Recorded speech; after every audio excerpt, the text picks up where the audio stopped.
I'm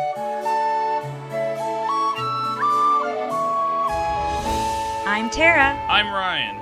We love Disney movies. So we decided to watch them all, from Snow White to Frozen 2 and beyond. Each episode will watch a different Walt Disney Animated Studios film and tell you all about it. Did we like it? Does it hold up? Who's our favorite hero? Or villain. We'll give you history and fun facts about each movie. And sometimes we'll invite our friends to watch along with us. So put on your tiara or your evil crown and join us on our adventure. This is Tara and Ryan's Princess Diaries. Hello, listeners. We are back with another great episode and a fantastic guest who I'm so excited to introduce. And we kind of have an interesting history on how we both know her separately and together, which is super fun. Yes, please welcome our guest today, Lianne. Lianne, say hello. Hello. Leanne and I worked together on. Have we ever talked about what game? I guess we can. It doesn't really matter. I don't think you've talked about what you've worked on. We're both in the video game industry, yeah. and we both worked on Skyrim at Bethesda Game Studios, and that's how we knew each other. Now, yeah. Tara, don't and all Leanne, faint at once, listeners. Oh, jeez, good lord. I love Skyrim, as we talked Literally earlier. Was playing it. I'm playing it right now. The recording started, but you guys knew each other. How old were you guys when you guys? So we were young. We were really, right? I would say like 7. I don't know. Yeah. So this is what I keep thinking about our friendship, Tara. I feel like it's kind of one of those things where we hang out, we always get along really well when we're playing together. And then all of a sudden we part ways for a few years. And then all of a sudden we meet back up again, like in different sections of our lives, you know? I agree. Yeah. It's happened like multiple times. But yeah, our moms worked at the hospital together. They were nurses. Oh, that's yeah. right, that's right. So that's kind of how we started. And like Leanne's mom made like some of my Halloween costumes Yes. as a unicorn one year. Yeah. Yep. And so that costume How have I your mom never made, seen your unicorn? I don't know. I'll have to ask my mom to get. I don't think costume. I currently have pictures like that I have. My mom Right. has them somewhere. So does your mom listen to this podcast? no. Okay, because her mom likes to take pictures of pictures and send it to us. Yeah. Like she puts out a picture and takes a picture of it. And no offense to Teresa. Teresa, if you ever listen to this, I love you. But she does she doesn't frame it very well. And Yeah, I'm like, it's just like a it's picture. a square. It's framed for you. Anyway. Yeah, it's or fine. we'll see the actual frame it's in. It's great. Anyway. But yeah, so I'll have to see if she can get us one of those. But yeah, so we used to like play together and used to go over to Leanne's house, and we didn't live far away from each other either. We lived in the same town. Like it would be maybe a little bit of a walk, but like if it wasn't a main road, we could have ridden bikes to each other. We really could have. Just kind of like not the like safest road if you were young to be Yeah. on a bike. Is it the one that went by Central? Yeah, the one that goes by our high school. Yeah. Yeah, I wouldn't ride a bike on that. Yeah, well, and especially you've seen it now since it's busier. I guess it was a little bit more safe when we were growing up. At least but- there were a little bit more dirt roads then, like, less traffic. Yeah. But, and then, and we're a year apart grade-wise. So then, we kind of, like, drifted apart and then connected again in high school. And we're super close, hung out all the time. Yeah, totally. And there was, like, a group of us who, like, kind of did everything together. And then I feel like I came across, and I don't know if I still have it, but I was, like, going through, like, my box of sentimental items and have a letter from you that you wrote when you went to college, like, the first year. Like, we were, like, writing back and forth to one another. Uh-huh. And so then we kind of, like, drifted apart again. And then when I moved to Maryland, I knew you were working at that company. And I think can't remember if I reached out to you before I started talking to Ryan or if it was just around that time. So, but then, I feel like maybe we saw each other once before I think we but did. I can't remember. Yeah, I think it was like once we went out for like tapas or something with John. Because it was like, we're like in the same area. Yeah, we're all in the same area. John will be he will be a guest on Hunchback. Oh, that's awesome. Yeah, that's a very excited John to hear movie. his dulcet tones on this podcast. So I feel like we met up and then it was kind of like, life gets in the way or whatever. And then Ryan and I started talking, but hadn't met yet. Mm-hmm. So Leanne, I don't know if you remember this because I may have like hyperbolized it in my head, but I very distinctly remember like getting something because it was like we're fine out. She's like, "Oh, I know someone. Where do you work?" I told her, "Oh, I know someone who works there." Who? And then I get the email at work. Her name's Leanne, and I like went over to your desk and was like, "Can you tell your friend Tara I'm not a creep?" Which is like the creepiest thing you can ask someone to say. Yeah, I mean, I think I was kidding about it. I was like, hey, I'm Yeah. talking to your friend. Can you tell her I'm cool or something? like that? You're But, lucky like, that Tara messaged me first, and I already gave Yeah. you like a good referral, so to She speak. Oh, she yeah. already Gave me a good she word. gave you a good review. Yeah. See, guys, the games industry is a small industry, so it's always good to have friends and be friendly with everyone. Don't burn any bridges. Yes. Yeah. You never know when someone could help you with a job or a spouse. Or a relationship. Yeah. But yeah, it was so funny how it all like kind of came to be like that. And then I feel like then shortly after that, then you left. Went to Seattle, correct? Yeah. Yeah, that's right. I'm kind of sad that I wasn't able to like stick around longer to like hang out with you guys as a unit, because it's funny because I know you guys more from like separate lives, you know, than necessarily as like a combined unit, and it would be pretty cool to just see that chemistry. Because I remember when Tara messaged me and told me like, oh, I'm gonna be meeting this guy Ryan, you know, like you know, and he works with you. And here I am. I'm like, I know like 3 Ryans at Bethesda. There's a Yeah, lot of well, Ryans. yeah, I could come to find out there's like 7 Ryans Yeah. at the company. but then luckily I kind of was able to like pare it down in my mind. I was like, oh my gosh. Well, this one's married. This Yeah, one's... right, Yeah. right. But it's funny because like I've worked with you, Ryan, and like you're really awesome to work with and everything. And Oh, thank you. and I was just like, oh my gosh, they totally would be like awesome for each other. Like it just never crossed my mind. I was like, oh, that's so perfect, you know? So it makes me so happy you guys ended I'm up glad together. that's your story and like not like, well, this will never work. And then like, oh, I guess, well, I was wrong. Yeah, it is funny how it all kind of worked out like that. And then we've like to come full circle. We hung out when we were all like home for Christmas together, Yes. which was also super fun. Yeah, so And I think we talked about it then. It's like, this is the first time all of us have been in like have the hung same out room. Yeah. But going back to, I could talk, listen, this is not a podcast about me and Tara. About and our you. personal we lives. yes, it is in a little bit, but we Well, can. I just thought that was such an It's very more interesting serendipitous. story. Yeah. Yeah. Than how we know a lot of our other guests. So you guys having grown up as little kids together, did you guys ever have any do you have any strong Disney memories together? You also, if you have them, if Lianne, if you have some apart, like did you guys I remember watching Disney distinctly movies or anything? remember, all of high school, really, right? Like Yeah. we were like hardcore Disney fans, and I We mean, were. That's funny. I meant to be like the little kid and you're Oh, like, no. high school. Oh, no. We were huge nerds about about everything in general, but like Yeah. musicals, Disney, Mhm. like drawing Disney stuff, singing Disney music. Yep. Mhm. Just speaking of our friend John, I realized we said his last name earlier. I I'll don't just know. look if that Oh up. we'll shoot, bleep that sorry, out. I didn't no, mean to. No, It's fine, no it's fine, worries. it's fine. It's hard not to refer to him in his full name because that's how we. That's how it is. we Yeah. say his name Yes. and say his whole name.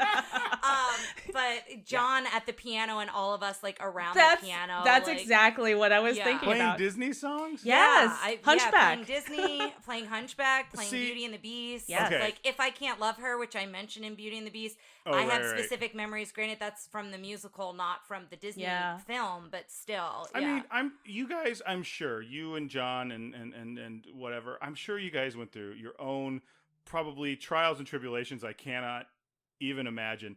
But there's part of me that thinks it must have been nice to grow up without toxic masculinity making you go, I'm too cool for Disney movies. Because, they were talking about we're reaching that spot that's my, blank spot because I'm in high school and I'm yeah. like, Disney movies are for kids. I'm an adult.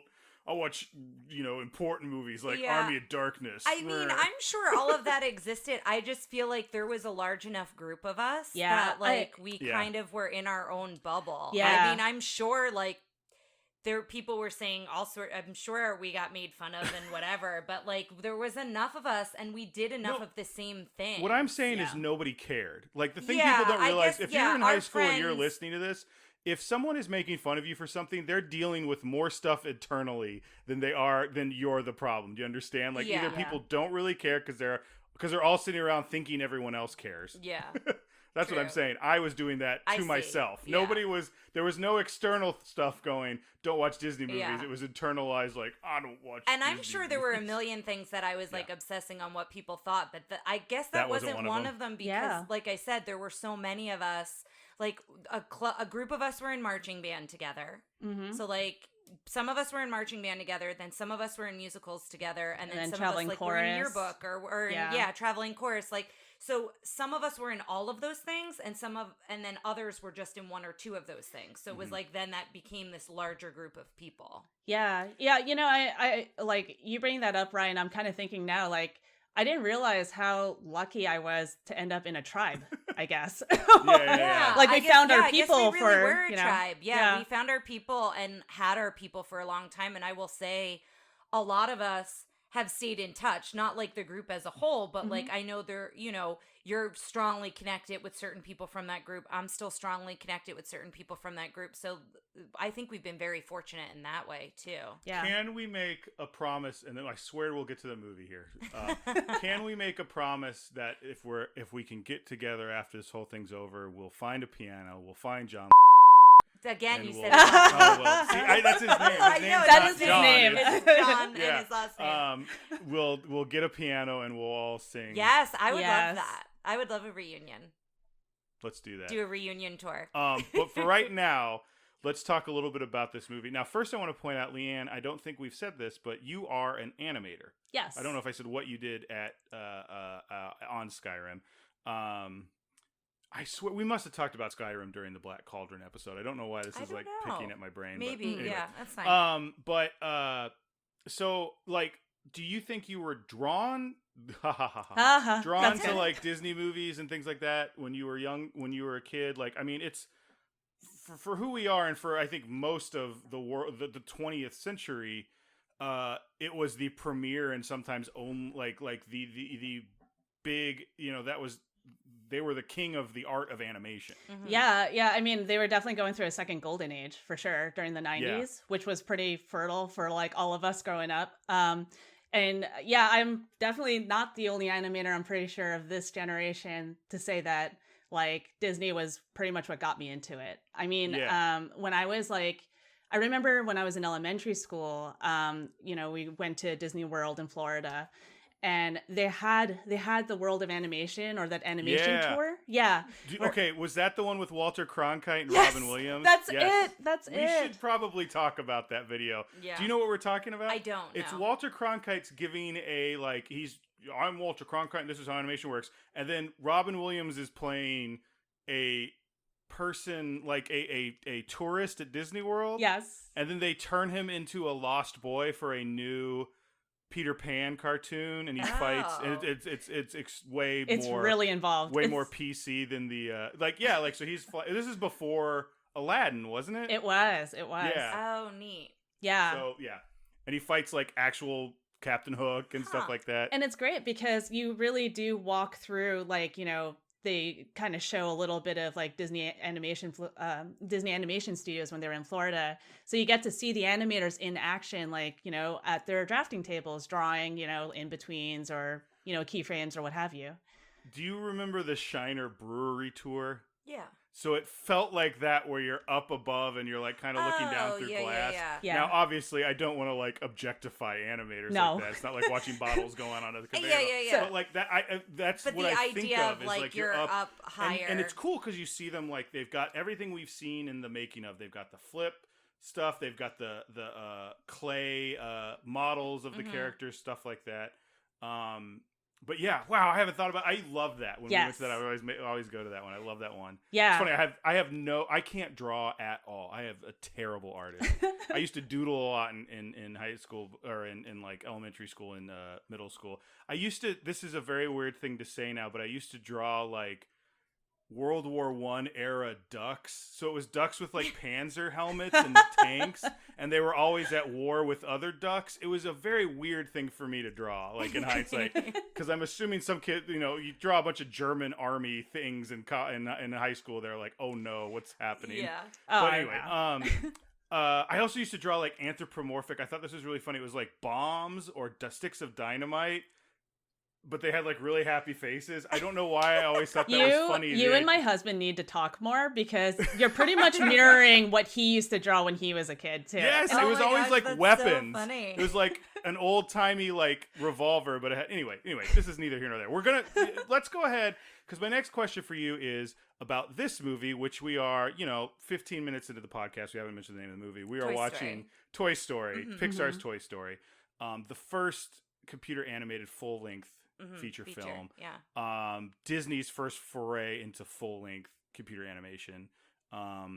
Did this and it's weird to me thinking about this movie because if you told me if you asked when I thought this movie come out, I don't think I would have said 1995. Yeah, for some reason I feel like I was older, but maybe not. Yeah. But do you think this had any sort of like push towards computer animation? Because this feels like it opened up a whole new world of like animation you could do, not just like pen and paper. Yeah, so it's crazy. So after I went on that Disney tour when I was like in elementary school, I was like immediately hooked on Disney and I wanted to be a 2D animator. I even like looked up all the animator names, of like various like movies. Like I bought Who's your favorite animator of the old ones? Like your favorite old animator? Well, I guess Glenn Keane. So, but I feel like it's kind of funny because like, back then Glenn Keane was very young. He was being trained by the 9 old men. But the thing is that like, I was really into all of this. I was taking a lot of the advice to heart, go to life drawing sessions and like, observe from life. So that's mostly what I did as a kid. I was trying to draw things I saw and trying to like, emulate that. And I wasn't the best observational artist for sure. But I was definitely the youngest person to go to a life drawing session at, like at the local artist guild, which was kind of funny in high school, drawing like nude people. I mean, there's got to be some sort of like legal, like, listen, if I was that age, I was like, I heard the naked people are here. They wouldn't be like, come on in, kid. They'd be like, get out of here. They knew you were serious. Get out of here, grosso. It was really funny though. Like my mom would drop me off at this artist guild that Dana told me about from her mom, and like I would go there with my varsity jacket, totally like aging me. And then I'm surrounded by these like kind of like 50-year and above, and they were very nice. Like they actually would like kind of give me like critiques sometimes, which was really great. But that was like my high school weekends, when I wasn't doing other stuff for school. I don't think I knew that. That's so interesting. Yeah, it's funny because like I think back to it, I was very quiet about this very strong passion I had for animation. I was not, I was not vocal about it at all as a high schooler. And it was something I wanted to do since I was in elementary school. So when Toy Story came out, I immediately was like, wow, this is the future, like I got to learn how to do this. Cause like during all this time I was working on my drawing, my 2D work, because that's what they say you need to get, like Glenn Keane said, you have to draw all the time, But then when Toy Story came out, I was like, okay, so this is the direction the industry is going. And it's funny, video game animation, by the way, never really occurred to me, Ryan, because I thought all video games came from Japan. Okay. When I was like literally in college and they said like they're opening the SMU Guild Hall for that, I was like, my brain, like, so I don't know if I talked about this in the podcast before. I was way older than I care to admit when I realized Chewbacca wasn't played by Chewbacca. Like, it wasn't like, and Chewbacca as himself.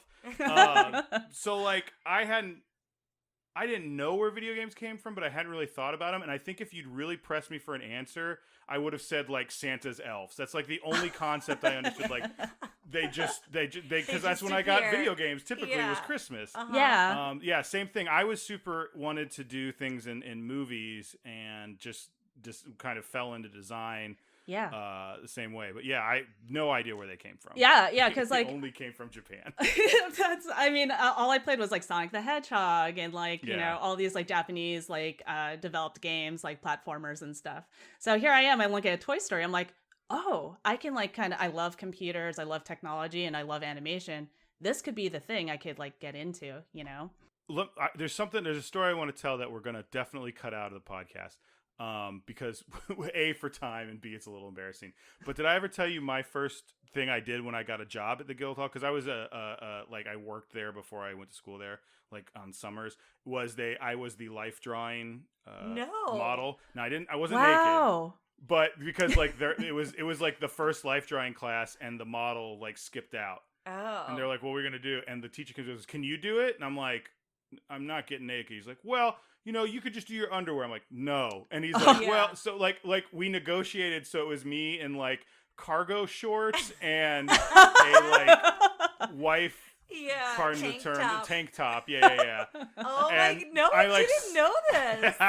And I stood up there, and he's like, "All right, do some poses," and I'm like, "You got to give me more than that. Yeah. I have no idea what I'm Yeah. doing." He's like, "Give me some video And game they poses." knew- So I'm doing like Mega Man, and like a baseball bat. The people in the class knew you weren't the original. Yeah, they knew. Person. We made a big talk, and Okay. it was funny because every once in a while I'd make eye contact, and they'd start laughing because they're Yeah. like literally like 2 years older than me, most of them, and I'm like, Oh God, that's funny. anyway, I just thought Being you would find that being a amusing. life drawing model is hard, like clothed or not, Yeah, I especially like I had never stood for anything, and I was just Yeah. like, "What Oh, do you man. want me to do?" I remember when I was in art school, like we would kind of talk about which models we preferred drawing because some were more inventive with their posing, like Yeah, there was like the guy who like insisted on bringing in his own props. He was like, I gotta bring in my bow staff. I'm bringing in a sword next meeting. And I was like, Yeah. I want to be there. I want to be There- there and draw that. I kept going. I kept seeing them draw like circles, and I'm like, "Stop it! More straight lines, Yeah. less circles." I know what that means. Anyway, so we got to dive into this movie. We guys. do. It's been a while. I It's mean, been great I'm- catching up. And please, if you have more stories about animation or animation just or about, your journey into animation, like it's very fascinating. Yes. so Oh, okay. But definitely want Yeah. that. let's try and maybe save most of the fact. Nope. Okay. All right. Ryan always looks at me because I have a lot of notes and I think they're important. Okay. So we'll see what happens. We'll see how long we go. But it was 1995. And did you know 100% on Rotten Tomatoes? Wow. Wow. Yeah. We've had high 90s with some of the last films in this era, like this time period. But this is the first one that was 100%.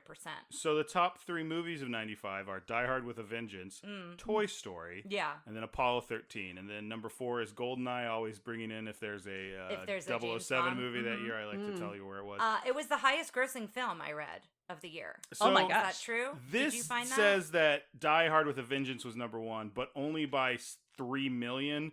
So those numbers could be Could close. have been. Yeah, Got it. Okay. I don't doubt it. I have a little bit of a hot take on Toy Story, having seen some stuff. Okay. Oh. I don't I'm- think it looks very good. Like in hindsight, Yeah, CG does not age well. Maybe Does not yeah, age well. It might However- not age well. Yeah, but it looked amazing when it came out. yeah. Yes, and Yeah. this is something you were talking. I don't think it's necessarily the animation because you were talking about how Glenn Keane said you needed to do your 2D, and the thing I think that works really well with these movies is they're coming at them from 2D animation. Yeah. It's John Lasseter, who was the director and the head of Pixar Forever, also known for very, very colorful Hawaiian shirts and long, uncomfortable hugs with female members of his staff. Okay. So he has since, Yeah. been canceled. But he made a big point about he wasn't looking at it as like we're making a movie through this medium. It's not a new medium. It's the next step in 2D animation, and to see. think of it that way, because they did a lot of stuff like. The first thing they did is they went through and they just did wireframe trying to get them to, it was the same kind of stuff that we see now, I think, in good versions of computer animation or video game animation, and like talking through it, doing, hand-drawn storyboards and stuff like that. These were animators who were using computers as their medium. It wasn't computer guys. And I think that's the difference between this and say like Tron. Yeah. And things like that had come Yeah. before. And something also is that, when this movie was made, they did not have like a full group of well-seasoned CG animators. Like Right. they were mostly 2D animators to begin with, coming from Disney, coming from CalArts, which is a Disney feeder school. Yeah, so they are all very classically trained, being taught how to use a computer for animation. Yeah, it felt very separate. Like when I was looking at it, there were people who were it was basically they brought in a bunch of tech guys, and the tech guys were teaching the animators how to utilize the tech. Well, and I read something with Steve Jobs being connected. Do you know that I didn't go down that deep dive, but I was curious if you knew the connection with Steve Jobs. He owned Pixar? He's more he's the financier. So, so really Pixar was formed by three big people. You have Steve Jobs, Ed Catmull, and John Lasseter. John Lasseter kind of represented the artistic side of everything. Steve Jobs was more of the money guy. And then Ed Catmull was like the tech guy. He is that guy, by the way. He's the most fascinating to me out of the three, just because of his background. He really pushed CG graphics to be what they are now. So you know how, I don't know if you've used 3D programs. They have blend shader. They have all these different kinds of ways to render stuff. He was actually one of the pioneers for having those 3D programs, the things we take for granted nowadays, like how lighting and materials are handled through computers. And that's the number one thing I want to talk about how this looks is the animation, I think, still holds up in a lot of ways. It's the lighting. Yes. It's I saw some stuff from oh my God, it's so flat. And part of that is we're planning on going through the Pixar movies after we do the Disney movies. I think it's going to be interesting to watch this series in particular because there's 4 entries into it. Yeah. And all the shorts and stuff. But you're seeing the same characters re-rendered with better lighting and all this sort of stuff. And they look when you think of Woody, you probably think of what Woody looks like now, and back then it was That's a good point. Yeah, because you've seen the adapted or the improved versions. Over time. Yeah, what's great is if you look at the Pixar catalog, even starting from their first short films, because they did short films before they did Toy Story. Yes. Each of them was an improvement or an academic study of one thing they were trying out with computers. So whether it was really cool. Yeah, so Red's Dream, which is the bicycle short, it had a lot of rain. It had neon lights blinking on and off and reflecting off of things. That was their study of ray tracing and how things bounced around, caustics and whatnot. So everything they do, what's really great is if you now start watching the catalog, which you will be, you'll kind of see the things they were trying out, what they were experimenting with. You notice in Toy Story, there's not a lot of humans because they realized after doing Tin Toy, which was the one with the baby that was eating the toy. Have you seen Tin Toy? No, I have not. It's scary. The baby is horrifying. Yes. Yeah. But it's funny because people talk about there's not a lot of humans in this one. I think the humans look fine. They don't look good, but well, what I they read look is, out of place compared to the toys. But what I read is certain things, going off of what Lianne is saying, they were either too complex or impossible to do at the time. What you're talking about, explosions, we don't see Combat Carl's demise.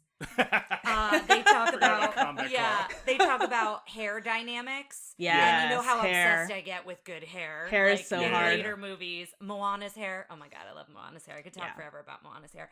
But they talk about how Andy, Sid, and Molly all have short hair buzz because cuts, of that. Yep. And then how the mom's hair is always in a ponytail. So that, and then flying water droplets. So that also being something that was very difficult to do. Another thing that I think they do so well is they're very good at defining what they can do and what they can't do.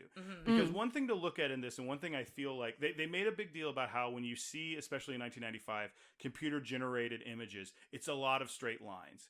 And so they made a big point to try and make as many curved things as possible, or give it kind of a little curve at the end, the Pizza Planet has a weird angle. Well, and I even think Buzz Lightyear's whole design. Yes. Right? Yeah, true. You think of curvature in his design. That's, I think, what makes it different from because I think other people went, well, what's the easy thing to do? We'll do things that are all straight lines. And they went, well, that's going to make it look like computer graphics and that sort of thing. Yeah. To go into the story a little bit, did you guys read anything about how Woody was the bad guy in one take of this? No. Yeah. Woody at one point. So originally this came from a tin toy, and the original idea was the tin toy, a little tin marching band guy and a ventriloquist dummy went on an adventure together. And then it kind of came down, and they decided to do a spaceman and a cowboy, because that's the frontier of the West and the frontier. They're very different. You even think about the history of television. It's there were a lot of Westerns, and then there was a lot of sci-fi. It's one of them kind of took over from the other. they kept going into Disney because Disney was like working with them, and they're working with Jeffrey Katzenberg, and they're going like, this is what we want to do, this is what we want to do. And at one point, Jeffrey Katzenberg kept saying, it needs to be edgier, it needs to be edgier. I feel like that was always his. Yeah, that was his MO. Yeah, that was always his thing. Well, so they came in with one version where, and I'll put the video up because they had like, it's like Tom Hanks and Tim Allen voiced this like, because they come in so they had them at yeah, that there's a point. thing with like they kept bringing him in, and Tim Allen's like, or Tom Hanks is like, I did like 10 versions of this movie, I don't know what it came, like but it was Woody just threw him out the window, and then everyone's like, you just threw him out the window. He's like, come on, we don't need him. And then like they were like trying to go against him. He's like, get off the bed, and like Slinky Dog was like his second in command. Like he wasn't necessarily the bad guy, but they go. But he leaned into what we see a little bit in the film, that jealousy. But he like leaned into it in a different way. They showed a scene from it, and John Lasseter's like literally introducing it, going, "I can't believe we're showing you this. It's so bad." Yeah. And he goes, "We did this scene, and they came to us, and they're like, why is this so bad?" And he goes, because it's not our movie anymore. Like we've done too many notes. And they're like, well, we're going to cut it. He goes, give us 2 weeks. And they went back and they like stayed up all night. Him and Joe Ranft. I'm saying that guy's name wrong. Do you know who I'm talking about? Yeah. And then Andrew Stanton and Pete Docter. Joe Ranft. What else did he direct? I thought he was a producer from live action. Yeah. Oh no! I mean, like after this, they all did. Oh stuff yeah. I don't remember. Like Andrew Stanton did Finding Nemo. Yes. Phil Docter did. Pete Docter. Yeah. Pete Docter. Sorry. Monsters Inc. Yeah. Yes, but he also did the one I really like, probably my favorite one, Emotions, In and Out. Oh, Inside Out. I always want to call it Inside Out. Yes, Inside In and Out is the. Oh, that's the. Yeah. So they brought it back and they redid it and that's the one you see now. Oh, okay. And they put up the idea that like, even though Woody has a moment where he does something bad, he's likable and like you because you can relate to how he's feeling in that moment. I think it's very different than But I think Lianne was also. I'm sorry, Lianne. Go ahead. Oh no. I was just gonna say, it's kind of crazy how that all came to be. Like, it was a bit of a Hail Mary for Pixar, actually, because if they couldn't pull it around in those couple weeks they were granted from Disney, Pixar would have been done. Like, because they wanted to shut the production down, grab the storyboard artists, bring them to Burbank, and like put them under a very, very strict watchful eye. Because of what happened. And that was like after a year of those feedback notes you were talking about, because there were too many cooks in the kitchen, and everyone knows that, Jeffrey Katzenberg kind of derailed a lot. I mean, it's interesting. We've talked a lot about him, but like, it was interesting when they said that he wanted edge. I don't think I'd heard them say that before. But you think about Shrek, and like, there's good and bad things to say about Shrek. Like, it definitely, the number one thing Shrek did was say Disney's not the only company in town. But they do feel the Pixar movies feel more like have more heart. Yeah. And that sort of thing, whereas They're Shrek is a little cynical. Yeah, Katzenberg didn't want Toy Story to be called Toy Story. He didn't want the word toy in the title at all.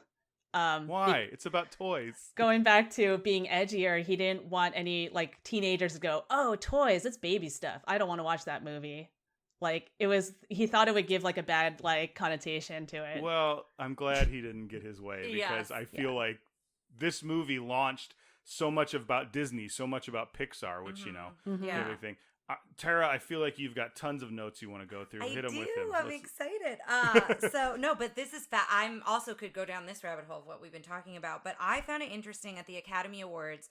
John Lasseter was given a Special Achievement Award. And he won the award for Hawaiian shirts. No, but I took a picture of the description. Every scene he had like a Buzz Lightyear Hawaiian shirt. He had that's really. I'm like. And you know how I'm kind of now getting to that point where I'm like, I'm old enough. I don't care if people think I look goofy. I want a bunch of Hawaiian shirts. Like, I'm into John Lasseter's look. That's funny. But the Special Achievement Award was for the development and inspired application of techniques that have made possible the first feature-length computer animated film. So he was honored for that. And 50 years earlier, Walt Disney was given an honorary Oscar because of Snow White. So it's kind of interesting that, like, as Lianne was saying, like, this was the future in a sense of like what animation could be. He's winning not the same award, but a similar award for recognition that Walt Disney won when he started with Snow White. And remember, just 15 years earlier, the movie that made John Lasseter. Have you heard that story? How he walked into when they were working on Tron, and he was like, "This is the future." Like he saw the light cycle scene, and in Tron, we talked about this in the Tron episode. Tron, they said you can't be. They I don't know if they said you can't be up for special effects because you're using computers and that's cheating. Yeah. It Wow. basically came down to that, which is just funny to think about now. But the other things it was nominated for was Best Writing for Screenplay. It did not win, but it was nominated. And it was nominated for Best Music, Original Song, and Original Score. Pocahontas won both of those because Pocahontas came out the same year. Mm. So I found it interesting that they were against each other. And Colors of the Wind was the song, and then it won for the score as well. Have we talked about how Joss Whedon did a script doctor on this, or helped work on? He worked on the screenplay. He was listed in the screenplay. He was listed as one of the people, and everybody was nominated. Another person whose career has aged perfectly in the last yes. Yeah. I was going to say, I remember like hearing that, what was it, Andrew Stanton, like he didn't have any familiarity, or like actually most of them didn't have any familiarity with writing scripts, right? So when Joss Whedon came in and did that kind of workshopping, it kind of gave them a good idea of how to approach things after that. Mm-hmm. Like, because it was like how vividly he wrote everything, like they're like, oh, okay, so that's how you write like, a professional script. Because again, all these guys are coming from backgrounds of, they haven't really made a feature film together before. And, a lot of them aren't quite, experienced yet. So it was kind of nice that they recognized that and thought, oh, okay, we'll get other people to try this out and, we'll try to learn from it. I've got some things as far as like the different toys and like what was used and why it was used and things like that. So Barbie was supposed to be Woody's love interest originally. But they couldn't get the rights. I'll tell you why. Oh, okay. There was like a very specific reason, but she was She was really hard to get. They asked Barbie to do it, and she said no. Yes, Barbie's like, no, thank you. But no, she was supposed to drive her Corvette off the truck to save Woody and Buzz from Sid's dog. So like, she was supposed to be like a pretty like integral part of the story at one point, but Mattel declined because they thought the movie would be a failure. So they didn't think it would be successful, and they didn't want Barbie's personality to be defined. Well, then they brought her back in 2. Yeah, I was going to say, in Toy Story 2, she appears. Do you know who voices her? Mattel agrees to it then because it was a crazy success. No, who voices her? Jodie Benson, the Little Mermaid. Oh, that's fun. And then Ken's in 3, and that's Michael Keaton. Oh, that's really fun. And that's also interesting that they had some ideas for Bo Peep, because I know one big thing about the series in general was for a while, Bo Peep is really sidelined as a main character, and then in 4 she becomes kind of an action hero in a weird way, right? I haven't seen 3 or 4. I know. I haven't seen nuts. 4, so I haven't seen 4. I've seen 3, like if her big thing is she's like she's off the ranch, I don't know, or whatever. Bo Peep. They also talk about, I didn't write it down, but I read it about Mr. Potato Head is designed a little bit different than the actual toy, and how apparently collectors were a little bit upset because like it wasn't, I didn't read too much into it, so I didn't take a note on it, but like I had glanced at that. Can I bring up one thing about a specific character, and if you have something, chime in? Okay. The Army Men. Do you have anything about the Army Men? Yes. So I've got how it was perfected, how the animation was perfected. I thought this was so cool. They nailed a pair of sneakers to a sheet of wood and then tried to Pete walk Doctor. in them. I'm getting mixed up. Pete Doctor. Yeah, Pete Doctor. They had a video of him doing that. Oh, they did. And I was pretty really impressed. Cool. Like him, like. Yeah. Well, have you seen people have cosplayed as them? Well, that's how they do them at the parks. Cool. At the parks, they've got them just like that too, and they walk around. But the other thing I always loved about that when I was a kid when I saw the movie was the ring of plastic on the back of their head and like in their armpits and stuff, like where it's like just like the best. The seams. Because my grandmother had cowboys and we'll say Native Americans as like plastic toys. And I used to play with those all the time. But if you also look, all of their rifle barrels are bent up or down on the movie, stuff like that. And I love that so much. I remember when this came out and all the toys came out. That was one of the cool things. We'll talk a little bit about this real quick. All the merchandising was just, here's the character you saw. It's not, like they were different sizes that felt like, because Woody's bigger than Buzz. So he feels like he's a different type of toy. It wasn't just like a toy line. Well, and Buzz is plastic versus Woody is like a cloth plush. Like, Woody is based off of John Lasseter had a Casper doll. Yes, he had a pull string. I read about and that. And he showed him the thing. He pulls it and it goes. he's like, he says I love you, and like only John Lasseter knows what it says at this point. That's really But sweet. I remember when this came out, I didn't really want the other stuff. I thought it was cool. Like if I went to Target and I saw Buzz, I'd play with Buzz in the box, whatever. But what I wanted more than anything that I could never find, listeners, if you ever feel like giving us a present, I don't know why. Now I'm getting real. Or your wife might buy you it. I don't know that they make them like this anymore because it had the actual bucket of soldiers of plastic soldiers. Yeah. Like and it was done like it was in the movie. Oh, so it's a Toy Story version of a bucket of soldiers. Do you see what I'm saying? When there was when there was the line that you could buy, it wasn't all like Toy Story and they had the same box. Each box looks like it was made from the movie. So the Buzz Lightyear box looked like his. Yeah, it looked like what he was packaged in. It looked like a whole bunch. I love that so much. Yeah. It's such a cool thing. But I love Army men like that. I think they're so cool. So I have two things. One, I want to talk about just merchandise briefly. Yeah. And then going back to the Army men, Hasbro, the reason why it's what did I say? Commander Carl? No. Commander Carl. Combat Carl. Combat Carl. The reason why his name is Combat Carl is because G.I. Joe said no to using the name when they found out he was going to get blown up. So they were fine with it until they found out like what was going to happen to Combat Carl. So I found that interesting. Buzz Lightyear's original name was Lunar Larry. I read that, and he's based off of Buzz Aldrin. Yeah, which makes sense. Well, because Buzz Aldrin apparently, I watched the thing that was the legacy of Toy Story, which had like Peter Jackson and George Lucas and Buzz Aldrin, and Buzz Aldrin apparently takes Buzz to speeches and he holds them up. Oh, like, that's fun. Does something with him. So as far as merchandising, I just wanted to brag on myself a little bit. I used to do coloring contests, and I won. So Lianne, remember the Burger King that was by Food Town? Yeah, Route 9? Totally. So that Burger King had a coloring contest where you would win a bucket of all of the puppets. Remember the cloth puppets from Burger King? So they were like a special thing that I think you could buy because they weren't like the Happy Meal or the kids' toy. They were something separate. And I won all of the puppets for the coloring contest. What? That's amazing. Do you remember what you colored to do that? It was a Toy Story. I don't remember the picture, but it was Toy Story themed. And I won a Beauty and the Beast coloring contest for JCPenney. And I won a bunch of Beauty and the Beast like nightgowns and stuff for like Belle and the Beast. That's amazing. Listeners and Lianne, Tara has since won coloring contests. I have as an adult. I won an adult coloring contest at a brewery over the pandemic and won $50 to a brewery. Tara, I feel like you have like this like unused talent like that you could apply to other things. Like maybe there's something for professional coloring that I don't know. There might be. You can paint. That's true. Yeah, I do paint a lot too. Yeah. Like No. The ink and paint in Disney. Why don't we get you a job at Disney?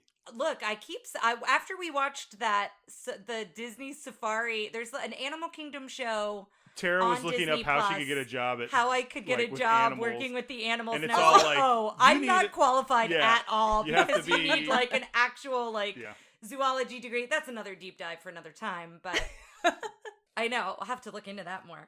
But yes, that's just a little humble brag on myself there. But going back to some of the voices, Billy Crystal was originally offered Buzz, and he turned it down, and he said it was the biggest mistake of his life, and John Lasseter had heard that he was bummed, like that he made that decision, Inc. So he specifically called him and offered him Mike. I think he's so better as Mike. Oh, yeah. Agreed. Yeah. Apparently, Buzz was supposed to be more comedic and dorky. Well, Chevy Chase was also offered the role and said no. Yeah, I'm glad he didn't do it either, but he was offered it. But apparently Tim Allen's brought a lot to that character. I know another actor who's aged perfectly in his beliefs is Tim Allen. However, I do think he brought so much to that character. Yeah. He really just does such a good job. So I have a couple things about Tom Hanks, talking about the other big voice. They always wanted Tom Hanks for Woody, so that he was always who they wanted. And early test footage, they used his voice from Turner and Hooch. So this connects us back. We have a listener. We'll have an episode that's come out, a mailbag episode, and a listener asked if we'd do a mini tale on Turner and Hooch. This is our connection. And this is our connection. This is how we do Turner and Hooch. But they used the voice from Turner and Hooch. They used that. Don't eat the car. That's the scene in early footage. Oh, come on. And that's what convinced Tom Hanks to do it. Yeah. So they kind of presented it to him that way. Now Tom Hanks has multiple stories where he's in an elevator with or somewhere with a mom and their children, and they go, "He's Woody." He told two. The one I heard, he goes, he goes, "Oh, there's a I've snake heard- in my boot." And he I've doesn't. heard And they're this just in like interviews, Tim yeah. Allen did one where he said he did Buzz Lightyear for a kid, and the kid looked at him shocked, and he's like, "Oh, he thinks I ate Buzz Lightyear." And then Tim Allen said, or Tom Hanks said he did one where he's like, I was in such a weird Hollywood mood, and the kid goes, he's like, "This is Buzz Lightyear." He goes, "Hey, yeah, kid, I'm Woody. Come on, let me see your Woody toy." And he takes his Woody toy and he writes like, "Howdy, partner," and then Tom Hanks, and I give it back to him. This kid's like, "This jerk just Signed scribbled my- all over my Yeah. Woody Oh. ball. Who does he think he is?" That's so funny. So he recorded the dialogue during breaks of Sleepless in Seattle, that was 1993, and A League of Their Own was 1992. He made an active choice to not record during Philadelphia in 1993 or Forrest Gump in 94, and that makes sense. He didn't want to, because he'd do it in breaks, so when he That's wasn't crazy. on set, he would record for Toy Story. So he was doing 2 jobs. So he was, and I mean, think of those a 4 lot. giant movies in that time, and he's recording Toy Story, but he didn't want to be thinking about a comedic role when he was then in the role of Philadelphia and in the role of Forrest Gump, which I think makes a lot of sense, but I never put together he was working on all of it at the same time, which I That's thought crazy. was interesting. Let me ask you guys a question. We should get to this movie pretty soon, but let me Yes. ask you guys a question. I'm going to ask it before and after. Who do you Okay. think your favorite toy is in this movie? Oh, man. I'm going to say right now Rex. I feel like I liked Rex a lot, Yes. but I may change it after we rewatch Rex it. was done by Wallace Shawn, and he was done by they looked at this T-Rex toy and how it was supposed to be this ferocious thing, but it was such crappy plastic. Yeah. So that's why they came with that. Who do you think your favorite toy is, Lianne? Gosh, I was gonna say Rex too, just because at the time I was totally in a dinosaur kick. Probably still am. Yes, nothing wrong with that. But I also like the aliens too. Oh I yeah, forgot I about do like the aliens. My a lot. favorite thing, and we'll get to this, is when they're at Pizza Planet and there's the whack-a-mole, but it's a astronaut and there are aliens coming out of his chest, like aliens. You probably didn't get it because I don't think you'd seen aliens. No, last I time you'd seen hadn't this. at that point. But what is yours? I like Slinky Dog a lot, I was gonna guess mostly that because for you know who voices Slinky Dog? Ernest. Yes. No way. Ernest. Oh, you love Ernest coming to a childhood trauma theater episode sometime where we do Ernest Scared Stupid. So But, I know we want to get to the movie. Yes, Rex. I will say, I have- think Rex made. Now I relate more to this neurotic, like, Yes. "Were you Yeah. scared?" Like, I have things to look out for. So I Okay. do just want to highlight that there's a million. So I encourage you to go down a deep dive. Everything means something. They've put so many details that connect personally to the animators and other things. So I just picked out a few things that I thought were really interesting. The carpet in Sid's house is the same hexagonal pattern as in the Shining I Hotel. forgot about So that. that I just thought wow. was super fun. So look out for that. That is messed up. Yeah. Woody, when he's talking on the bed to Slinky Dog, there's a drawing of him behind them on a wall. That was an early sketch of Woody. So that's something to Oh. look out for. The toolbox on the milk crate that Woody gets trapped in is a Binford toolbox. So that, No, yeah, so really? we have to look for that. Apparently it says Binford on it. Do you remember what Binford was, Leanne? No, I Home don't. Binford, sorry, Improvement. Binford is the tool company that Yeah, Tim Allen's Tim the character Tool Man shills Taylor. for. Oh man. So the books on Andy's shelf, we mentioned these shorts. They're all the names of the shorts that Pixar Oh, did. okay. So Tin Toy, Knick Knack, Reg's Luxo Dream, Jr. and Luxo Jr. are all on there. When Andy and his mom stop for gas, I think they're on the way to the Pizza Palace at this point. They stop at Dynaco for gas, and that's who Lightning McQueen is obsessed to work with. In Yes. Cars. Yes, that's So, right. and of course, there's a lot of Pixar connections. I didn't write them all down about how they, like, the continuous things that appear, but I know Pizza Planet kind of appears in each film. We talk a little bit about this in the mailbag episode Yeah. about the unifying Pixar theory, which will make more sense. I will have put it up on the Facebook page. I believe the website is pixartheory.com, so check that out about how all of them are in a shared universe. Yeah. Also, apparently, it reads like this, so I don't know what this means. Disney can be seen on Buzz's behind. I don't know if that means the Disney logo, Walt Disney's face. Walt Disney's face. I don't know. I read it and I was super A very confused, realistic so rendering. We'll have to just see what we see. Also, Andy's last birthday present. So before he gets the surprise of Buzz Lightyear, he has one present, and the wrapping paper is Chuckles the Clown, and Chuckles appears in Toy Story 3. So I just found that interesting that I haven't character seen that one, appears. so. And then we are always obsessed with the castle at the beginning. And what we found is if Disney does an updated version of the movie, the new castle's on it, even though the old castle should be there in the beginning. And so it always bothers me because I want it to be authentic. But supposedly, this is the first Disney film to have the variant of the Walt Disney logo and the 3D looking castle that zooms out. And so this is the first time that kind of appears. So it's just something else to look out for. So that's pretty much all I have.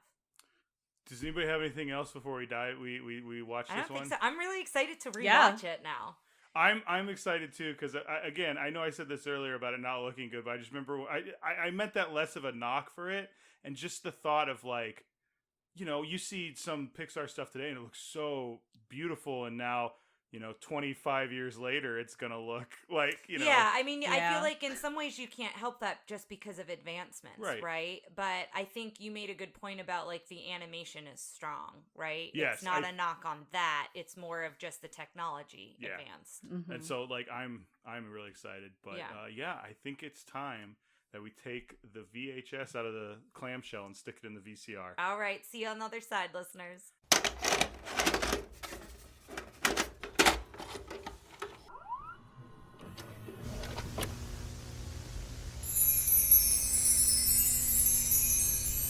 Listeners, we are back, and that was everything I wanted it to be and more, I think. I want to kind of go around, but I loved it.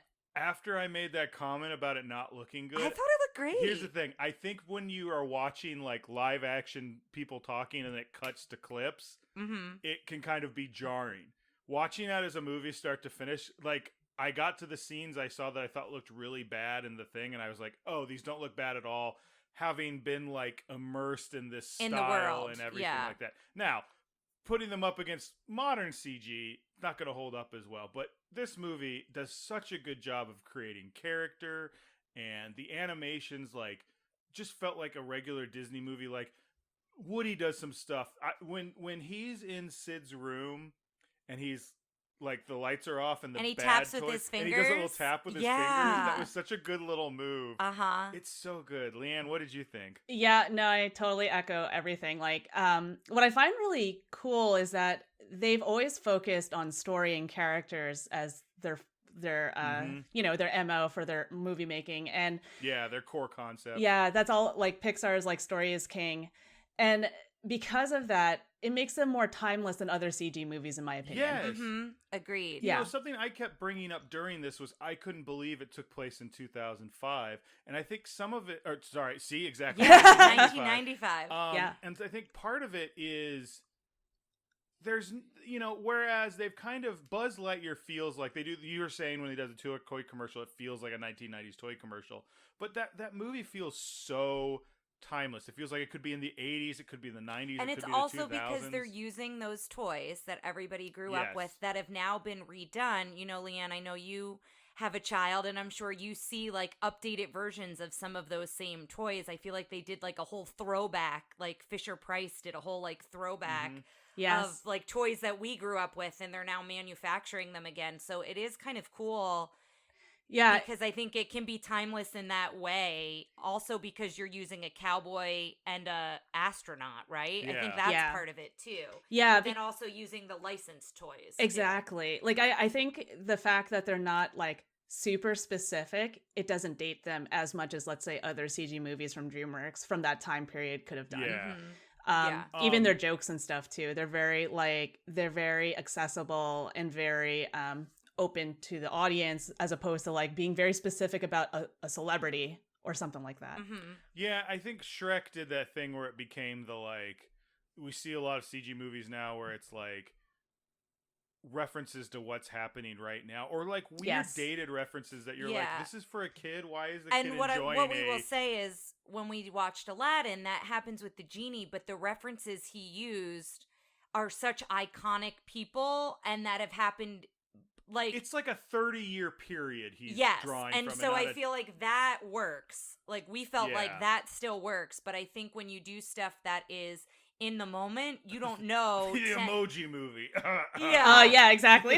You don't know 10, 15 years later, like, is that still relevant? Right. Whereas if you're making jokes from a 30-year period, you kind of know if they've stuck around or not. Apologies to fans of the Emoji Movie out there. I know for a fact we had 2 out of 3 of us kind of get choked up during this movie. Gosh. Lianne, did you have a moment where I know you were saying that, but like Tara was legit crying. I was actually crying at the end. Yeah. I'll talk more about it when we get there, but like it got me. Not most Disney movies, but Little Mermaid caught me off guard. I got very emotional on that one. And this one caught me a little off guard too. I didn't expect to be as emotional as I was at the end. But we talk about, and I have it in my notes when we get there in the story, about how as adults, relating to this very differently than maybe we did as kids. And those themes, I think in Pixar in general, are always so strong that if you're an adult, you're getting something completely different out of it than you are as a child, or that your children are getting out of it.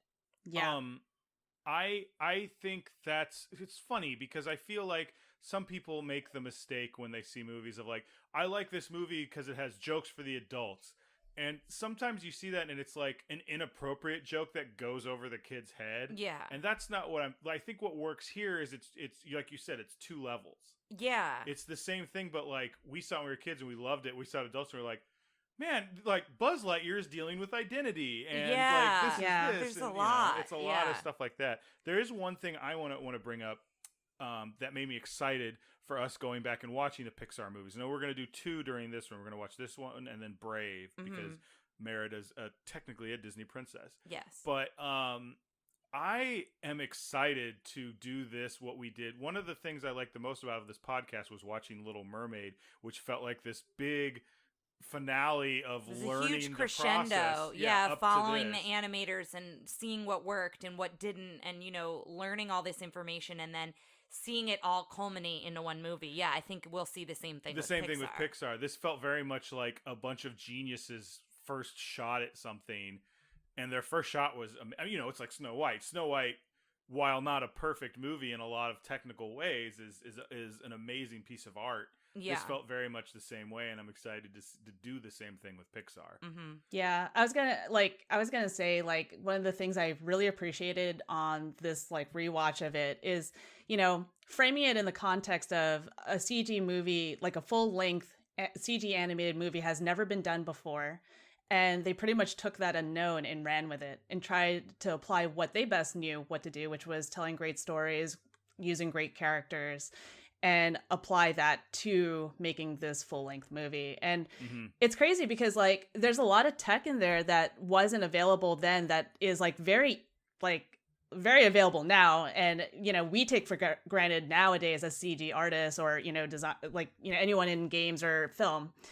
And I'm watching this and I'm like, wow, they chose some pretty crazy like scenarios for themselves, like to try to like animate in that. They didn't cut corners.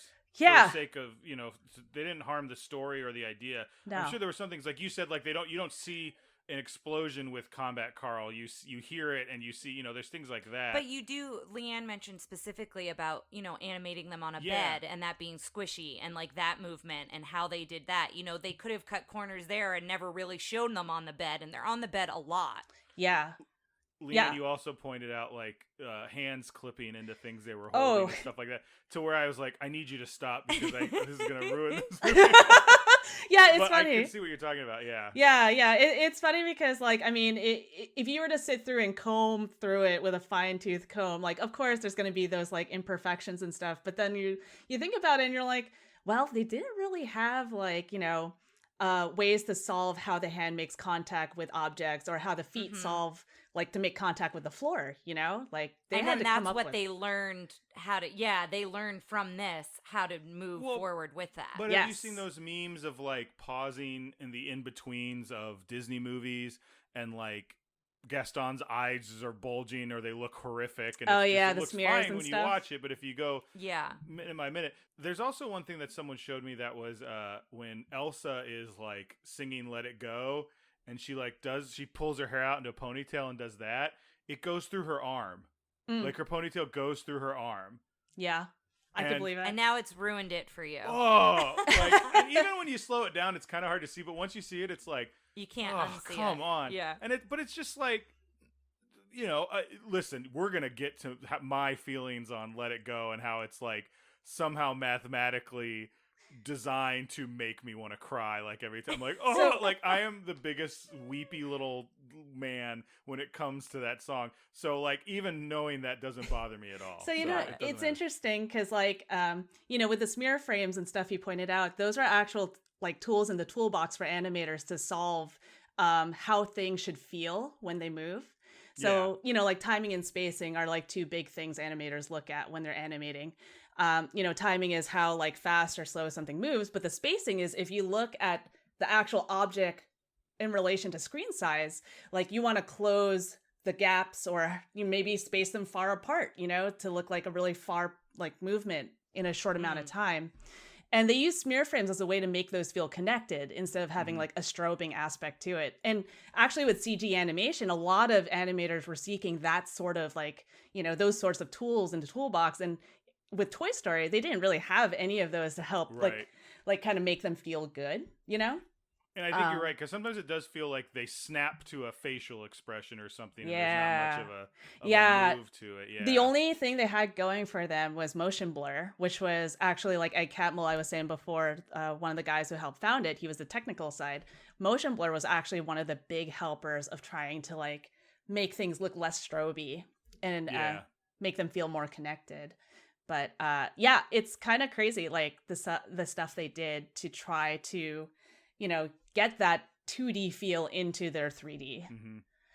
I'm so glad you're here for this. Okay. Yeah, no, it's great. I feel like I would have been trying to explain some of this in the dumbest, and not as designery way. Yeah. Oh no. No, like, I hope it makes sense. Stuff, and then it's hard because like sometimes like, you probably feel this way too, both of you guys, when you're kind of like working with people in your field and you're very familiar with like the jargon and stuff. So then when you try to explain it to someone outside of your field, sometimes it becomes too much like.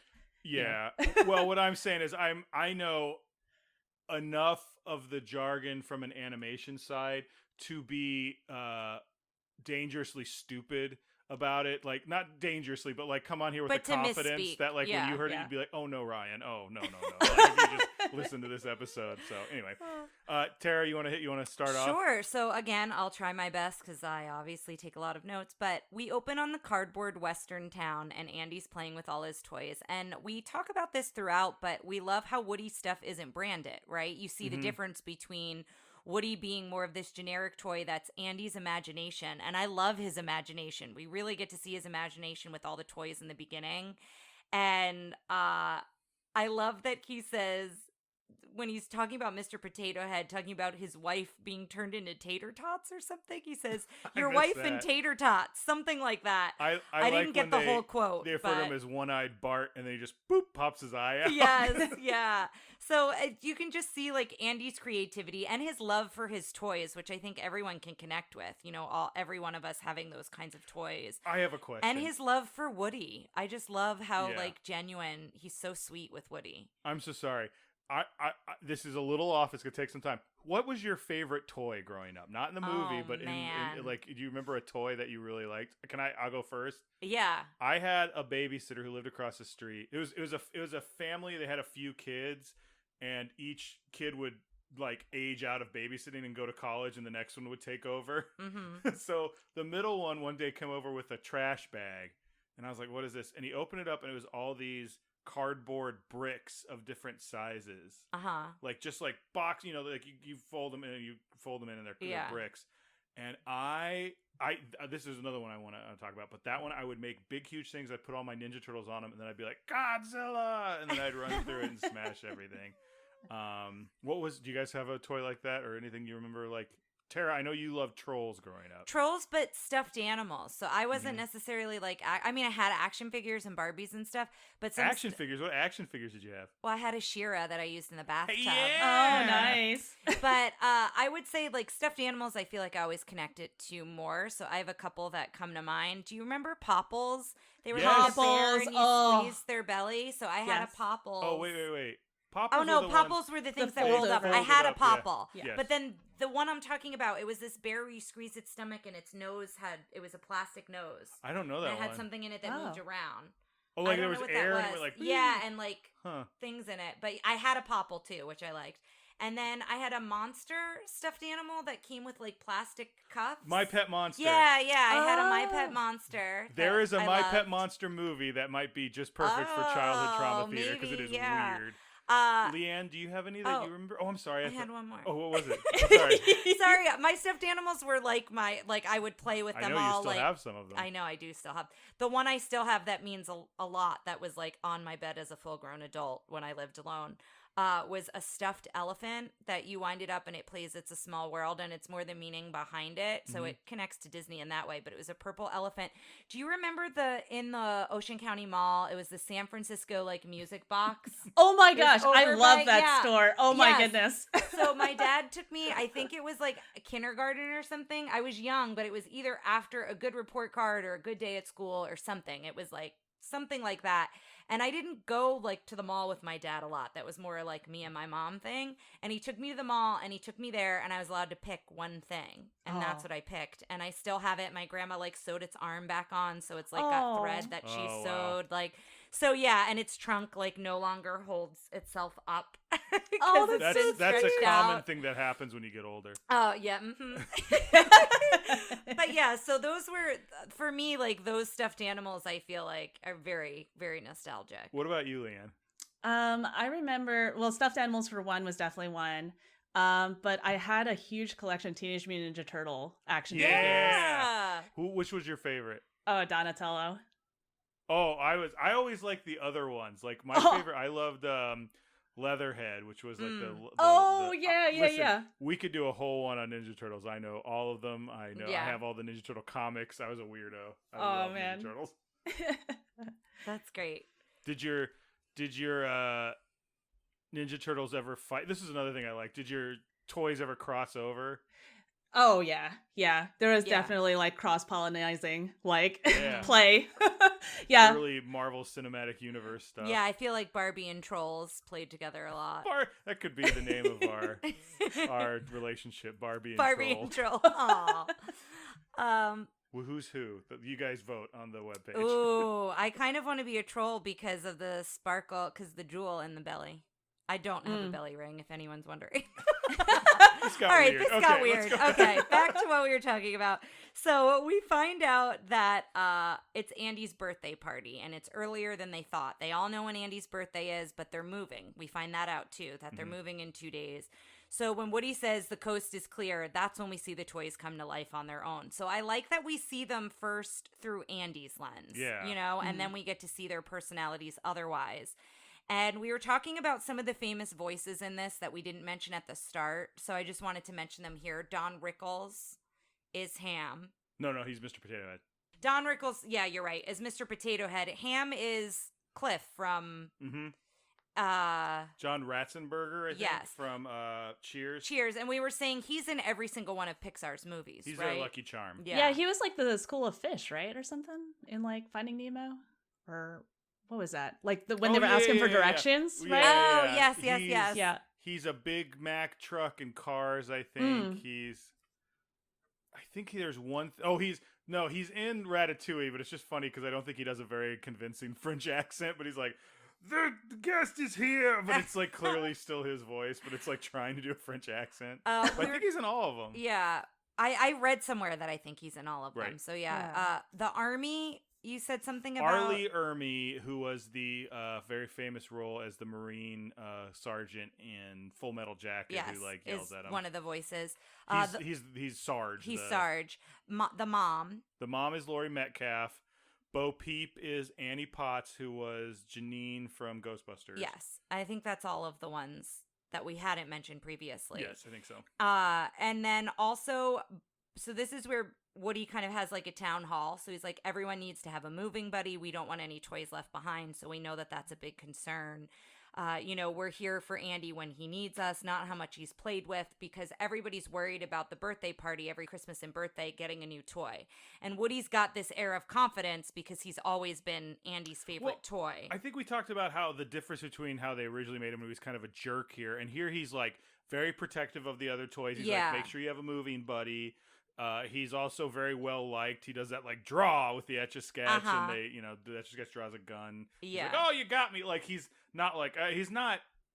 He's ruling through like helping everybody work together. He's not he can really rally the troops, and he does that later with Sid's toys too. He can really like bring people together, and that's kind of what he does, and we kind of see that he's the one in charge, essentially. He is the sheriff in the town after all. And I think that's always good. Like, I think that the idea that like they made him a sheriff and then they made him feel like a sheriff. Yes, like, yeah. So then he says, would it make you guys feel better if I send the soldiers out? If I send out the troops, send out the troops. Yeah. And so that's when he save your batteries. That was like his big. I love the little like terms because they're like all that, panicky. Because I love when we see that they see the kids.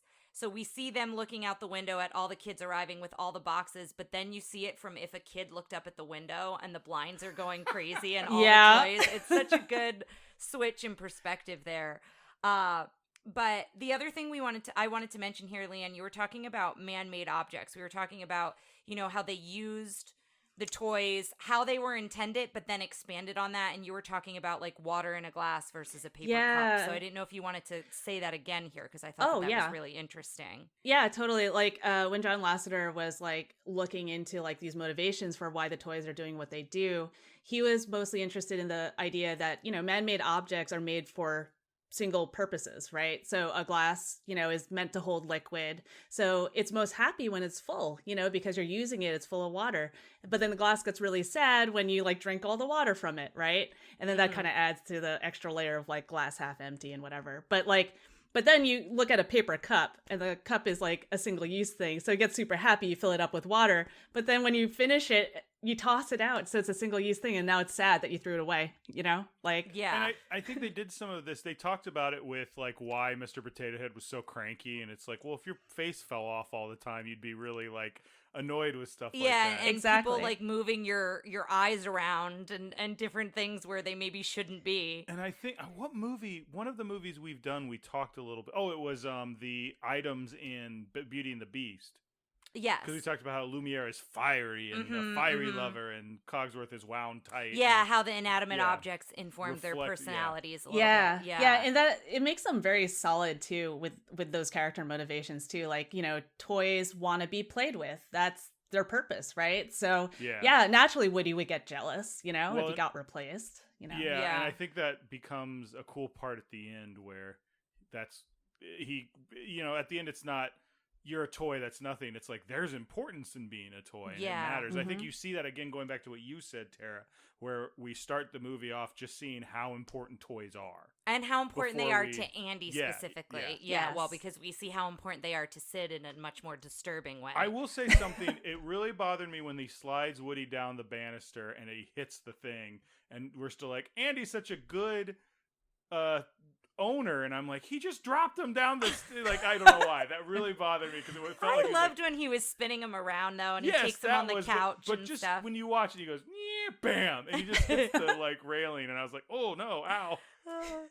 But the soldiers give a play-by-play of the presents, and then it winds up. Rex gets overly excited and anxious and knocks the batteries out of the baby monitor that they're using, and so they don't hear that it's a new toy.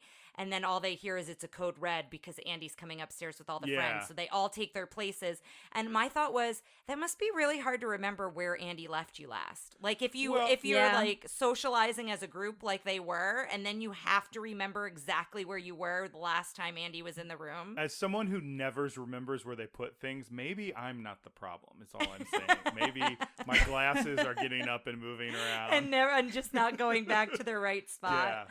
Yeah. But I love how we see Buzz from his feet first, right? The first time we see Buzz, he crash lands onto the bed. Andy puts the box onto the bed, and then they have games or cake or something. The mom calls them away. They come in like a hurricane. And then they leave. And so you get Woody who says, I'll go check it out. And from Woody's perspective, you see him from his feet up. And I just love the way that they do that. We really get to see the detail of Buzz and how different he is from any other toy. And Buzz doesn't... you pointed out, Lianne, he's kind of got that far off, like, glazed look. Like, yes. Like, all the toys do that. They have a different, like, they're not focusing on anything. Well, and you see that really clearly when Woody talks to Sid and when he's, like, talking to him as a toy and then actually moves his face to look directly into Sid's eyes. But but the whole big gimmick with Buzz is he doesn't know he's a toy, and we know this from moment one. And I will say this all holds up and is so funny. Like this whole idea of Buzz thinking he's a space ranger and the way that the story progresses because of that. But the rest of the toys start comparing Buzz to Woody. Yeah, they just think he's a cool toy. They think he's a cool toy, but they start comparing like Buzz's sound system to Woody's drawstring, which is kind of a sad moment. And they're just kind of comparing the upgrades that Buzz has. And Lianne mentioned it gives Brave Little Toaster vibes a little bit. It really does. Which it very much does. So basically, Woody is trying from moment one to explain to Buzz he's not a toy, and he doesn't. Well, Buzz goes into that whole monologue he has, and Woody like looks at the upside box. down at the box and realizes it's the thing on the side of the box. Except when he mentions Zurg, and the thing it has like Zurg, and there's a star next to it. Yeah, and I was like, it's got to say somewhere on that box like purchase Zurg separately. Separately. Yeah. And do you remember being an avid Ninja Turtle collector? Leanne, like you'd get I remember that they're releasing sets, and I'd keep the backs because I'd want to see all the ones I didn't have yet. Yes. Yeah. And like it always was a little sad though, like when you bought like let's say an accessory or a vehicle, and it'll be like ooze not included, and you're like, can we talk about ooze for just a moment? So this is a toy talk. I was not allowed ooze or slime, and I was talking to someone the other day about how many 80s toys was like there was some sort of torture thing that you just poured ooze into the top and it slinked through and just landed on your toy and made it gross. So I was allowed Play-Doh until Jeremy and I on the steps, and listeners know him from the Little Mermaid podcast, but Lianne also knows him because we all grew up together. I had like one of those Play-Doh make sets where it was like you made ice cream cones and like it was like a food station one. And we played with it on the stairs, and the stairs were carpet, and I think we got Play-Doh all in the carpet, and then I think it was put away for a while, and then we were allowed to play with it again, but like at the kitchen table. Yeah, that's like the capital offense, getting it in the carpet. You're done. Yeah. So did any of you guys ever eat your Play-Doh?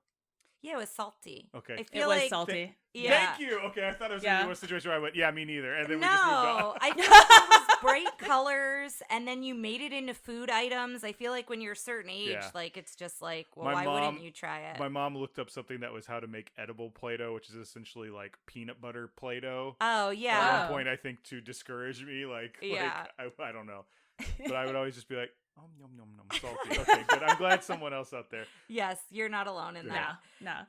So I also love that Woody then says, I forget exactly when it happens, but he says something like, I can't say this word right now because preschool toys are here. Yes. So I love that little bit. And he gives some nicknames to Buzz, Mr. Light Beer, Light Snack, like when he's like kind of annoyed with him. And he basically tells Buzz, you can't fly. Like that's just... what is it? Not artful falling. Falling with style. Falling with style. And he jumps off the bed and lands on like the race car track, and then like it's this whole thing, and so it looks like he flies. And then we see the montage. So, we've seen kind of Buzz's his tricks, his lights, his whistles, and everything. And then you see Andy playing and how Woody gets pushed aside. The whole room changes from being themed like sheriff and cowboys to all branded Buzz Lightyear stuff, from the sheets to the posters to everything. And then I have here that the Etch-a-Sketch was hard to use. It is. Oh, because he goes to the Etch-a-Sketch, he sees it's drawn Buzz. Yes, it's drawn betrayed. Buzz. And then we were talking about how hard it was to use Etch-a-Sketch. You said you drew squares. Squares I or drew steps. stairs. Yeah. Yeah. I think left up. That's all you can do, like squares and steps, like geometric. I don't know. There was one that was at my office before we went into the pandemic that just kind of shuffled around the kitchen, and I think artists would just sit there and do stuff, because every once in a while you'd go over and look at it, there'd be some really cool picture. That's awesome. I'm glad that people were able to use them in that way, but it was really hard. So we see Woody getting upset with this montage. We see him getting jealous, and then at the end he's in the toy box. Yes. And that's where he goes to sleep, which with his spot used to always be on Andy's bed. And then in the morning I'm Woody. Howdy, howdy, howdy. He can't find his hat. Yeah, and then the shark. And that's really the only time we see the shark. like is He's in in the the background. background, I but, love all yeah. the background toys. Well, the Lenny, troll there's too a troll in the is like background. with the main gang for There's a good amount of it. Snake and Robot. There's Mhm. Mr. Spell. Yes. There's the one we found The out later, binocular the binoculars, toy. Lenny, Mhm. which I'm Yeah. wondering, did they name him Lenny or did Andy name him Lenny? Yeah. Oh, that's a good point. And then The there's Barrel of Monkeys. the Barrel of Mhm. Monkeys, the RC, Mm. the wrestler figure Rocky Gibraltar, which we thought was Yes, pretty funny. yeah. But we find out here, Buzz is still trying to fix his ship, his cardboard box, trying to fix it to get back to Star Command, and we see that Andy has inscribed his name Mhm. on Buzz's foot like he has on Woody's, and this Your is leader has. yeah, Woody's like Yeah. your chief is inscribed, Yes. or I guess Buzz says that Andy, your chief, has inscribed his name on my foot, right? I think that's how it goes. Something like Something that. Yeah. like Did that. we yeah. talk about on the? Did I say this on the thing about how apparently at Disney for a while, if you yelled "Andy's coming," all the Toy Story characters would like lay down and be still for a while. I love that. I kind of wish they still did that. So. But this is when Buzz is saying that he's the real Buzz Lightyear, and Woody gets like delirious with laughter here. He's lost it, and he's trying to get all the toys over to be like, can you believe this guy? Can you believe that he thinks he's the real one? And then this is when it cuts to Sid. So everybody starts hiding from Sid. They hear he's home. Apparently he's come back from summer camp. He got kicked out Kicked out. early. He got Early kicked this out year. early. And so they look to see who he's got, and he's got Combat Carl. And so, they start saying he tortures toys for fun. Buzz wants to teach Sid a lesson. Buzz is so confident and so fearless and brave, he wants to just go down there right away. Well, he thinks he's saving Combat Carl's Yes, life. and yeah. he doesn't. Woody kind of stops him, and Buzz kind of says, I could have done something about that. And then my thought was, are they moving because they live next to I Sid? love Yeah. that narrative. Yeah, I love yeah, that, by the 'cause way. they never 'cause- say yeah. why they're moving. But then Woody's looking at the magic 8-ball, and it rolls, and it gets stuck behind the desk, and then he has... it's Andy can only take one toy to Pizza yes, Planet. that's right. And That's so, right. And so Woody goes, "Well, will Andy take me each?" Not likely. Like, Yeah. First of all, Tom Hanks, let's all just admit here, is the best exasperated yeller of good. movie history. Yes, Everything he's from great. there's no crying in baseball to Yeah. this. He's just like So good. And all around the same time, at least these Yes, two yes, movies in the in 90s. particular. the decade of Hanks. Yes. But so the 8-ball rolls behind the desk, and then this kind of gives Woody this idea. And so he's very dramatic and asking Buzz for help. There's a toy who's in trouble. You have to save them. And then he uses the race car. He uses RC, and it knocks into the bulletin board, which falls, which knocks the globe over. And so it's like this whole series of events, and Buzz saves himself from going out the windowsill, but then the lamp swings over. And then we see Woody is next to the lamp. So Woody moved that lamp, right? Are we No, to I believe think that? something Or are we hit to it. believe something Yeah, hit I think the lamp? Something it was hit like it that first. ball, right? Or something think- rolled, Oh, okay. Yeah, hit the I think- lamp. But the toys see it and think Woody's Yeah. done it. Well, no, RC flat out tells him because for some reason RC has this Lassie kind of relationship with Mr. Potato Head where he's like, "Ree, ree, ree, ree, ree." Like, what are you trying to say, yeah. RC? And he's like, he says this wasn't an accident. Yeah, like, that's Yeah. right. what? I want to know their story. Like, Yeah. why can he understand him? And then when Buzz falls out the window, we hear that Wilhelm scream. Yes. Yeah, so that happens. And then that's when RC says no accident. And then all the other toys gang up on Woody. They get very upset that Woody did this on purpose.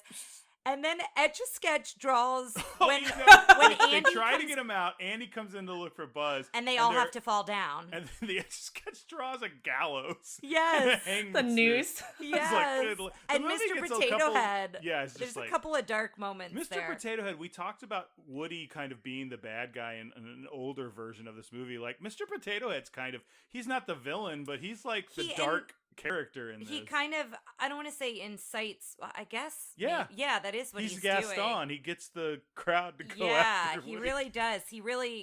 He's kind of set on, once he hears it wasn't an accident, he's not willing to Yeah.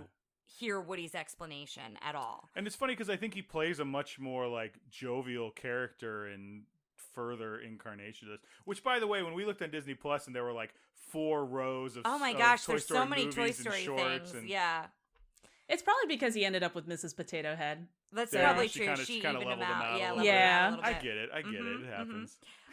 So Andy comes up, can't find Buzz, is super bummed, and he's like, okay, I guess I'll take Woody. So he takes Woody, and then Buzz jumps on the car. And this is when we see them trying to do a rescue effort. They don't know that Buzz has left the house, and so that's where the monkey's in the barrel. And they're trying to get them down there, trying to find him. And then we notice that the baby, Molly, is in the front seat of the car. And that was the only thing. Yeah, otherwise we think his mom is a great single mom. 2 kids. Yeah, yeah. I mean, what I would like to know what happened because that Molly's very pretty tidy young. House. Like, did Yeah, they I haven't? mean- And they broke up. Is he gone? Is he? Maybe they're married, but he is like stationed overseas or something. You don't know. He could be in the military or She something. could be a widow. We She don't could know. be, yeah. Oh. So The many widow, options. The widow. What was the one you hate from? Oh, I just hate that they. Refer to her as the widow. Yes, from Fox and the Flanders or Hound. whatever. Oh man.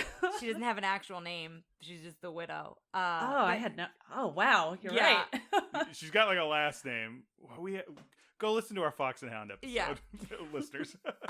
So then we notice that I love what Buzz says here. Not we notice, but Buzz says this, and I just love this. I noticed that you tried to terminate me, but revenge is not an idea on my planet. But we're not on my planet, are we? And then they just start fighting under the car at the gas station. It's the first time Buzz kind of loses his cool a little Yes. bit. Yeah.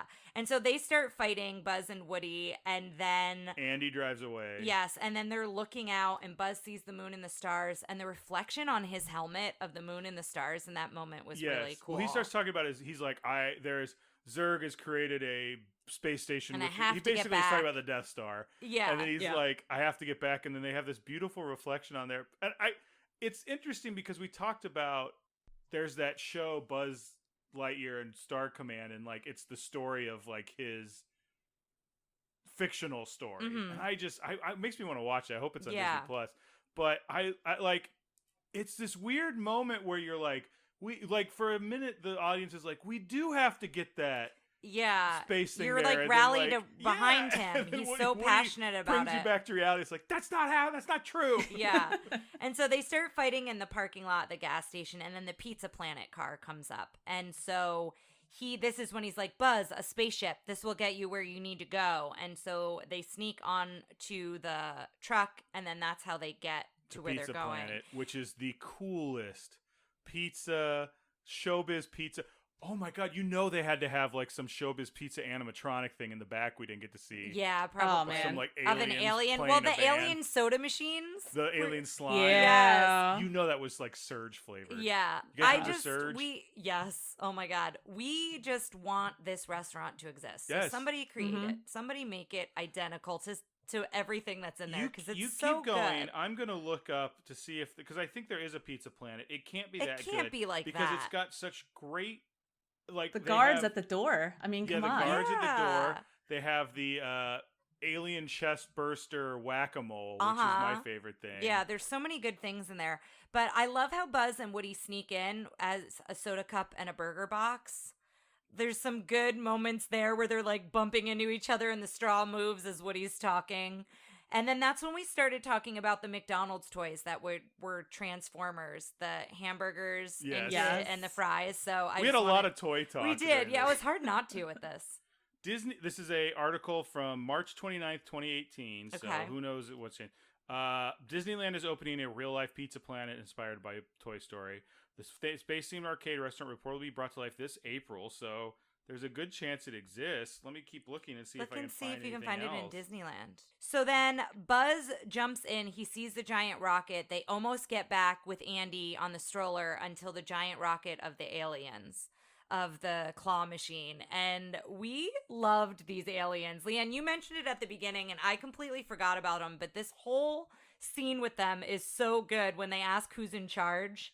And they're all just like very ominously the claw, The and they're, like claw. looking up there, and then unfortunately Sid is there. So Sid comes to play the claw, and the one alien gets picked up and goes, "Farewell, I'm going to a better place." Like, and it's so sad Yeah. because we know what's going to happen to the alien at this point.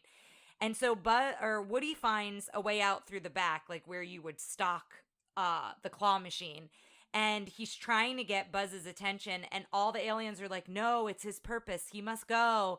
He's And been so- chosen. Yes, so they all push Buzz and Woody. He yells, Get out of here, you zealots! Yes, Yeah, that was and great. So Sid sees that it's Buzz. He gets it on the claw machine, and then he gets the twofer. He gets Woody and Buzz in one go with the claw machine.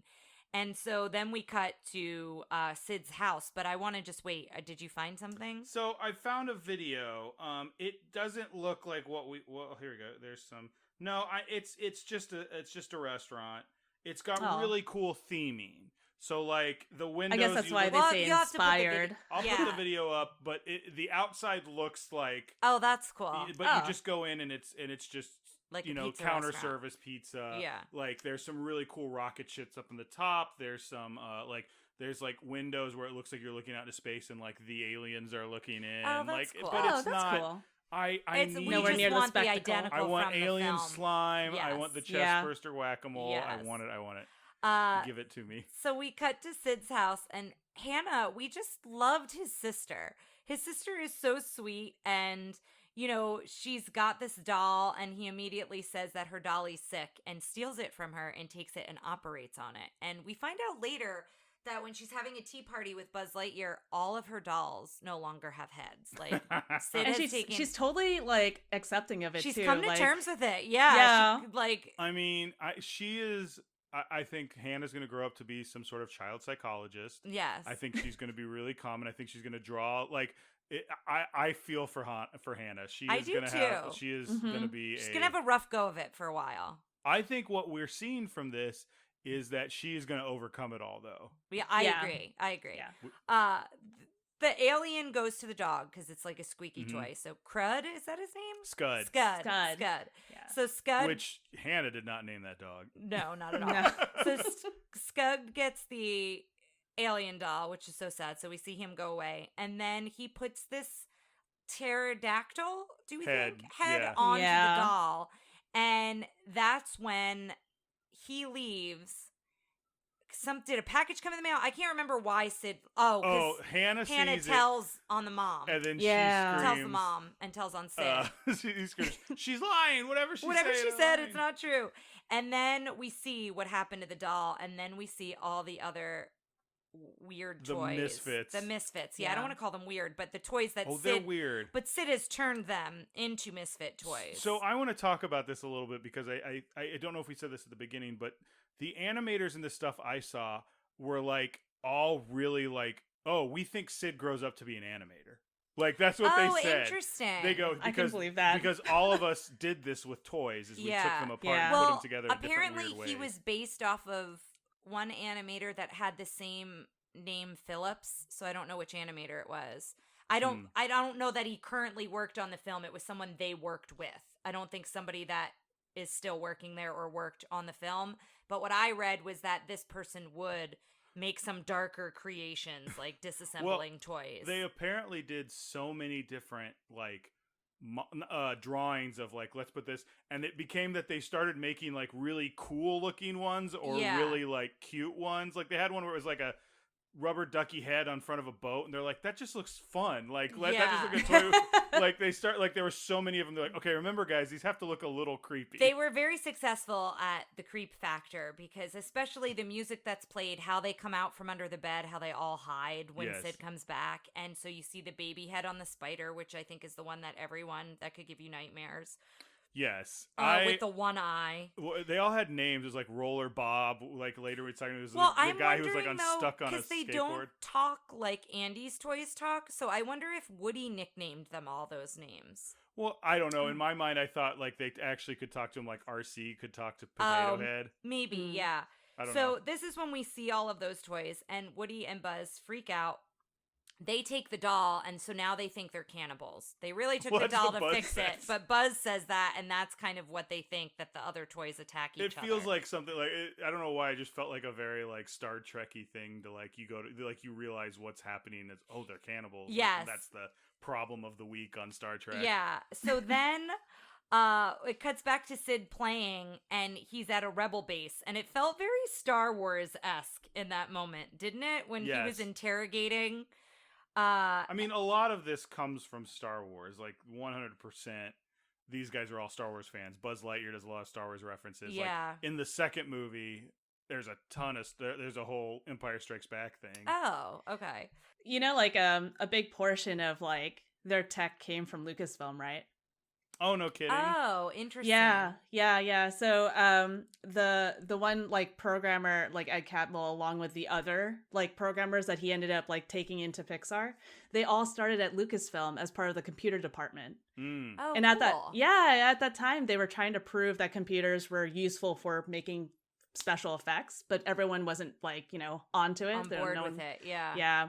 So like what ended up happening, actually, they ended up like the whole like computer department ended up becoming in jeopardy, and that's when Steve Jobs came in and acquired them. So they actually at Lucasfilm they created the Pixar imaging computer, which is where Pixar got its name. And the Pixar imaging computer was meant to do special effects, basically. Oh, interesting. Yeah.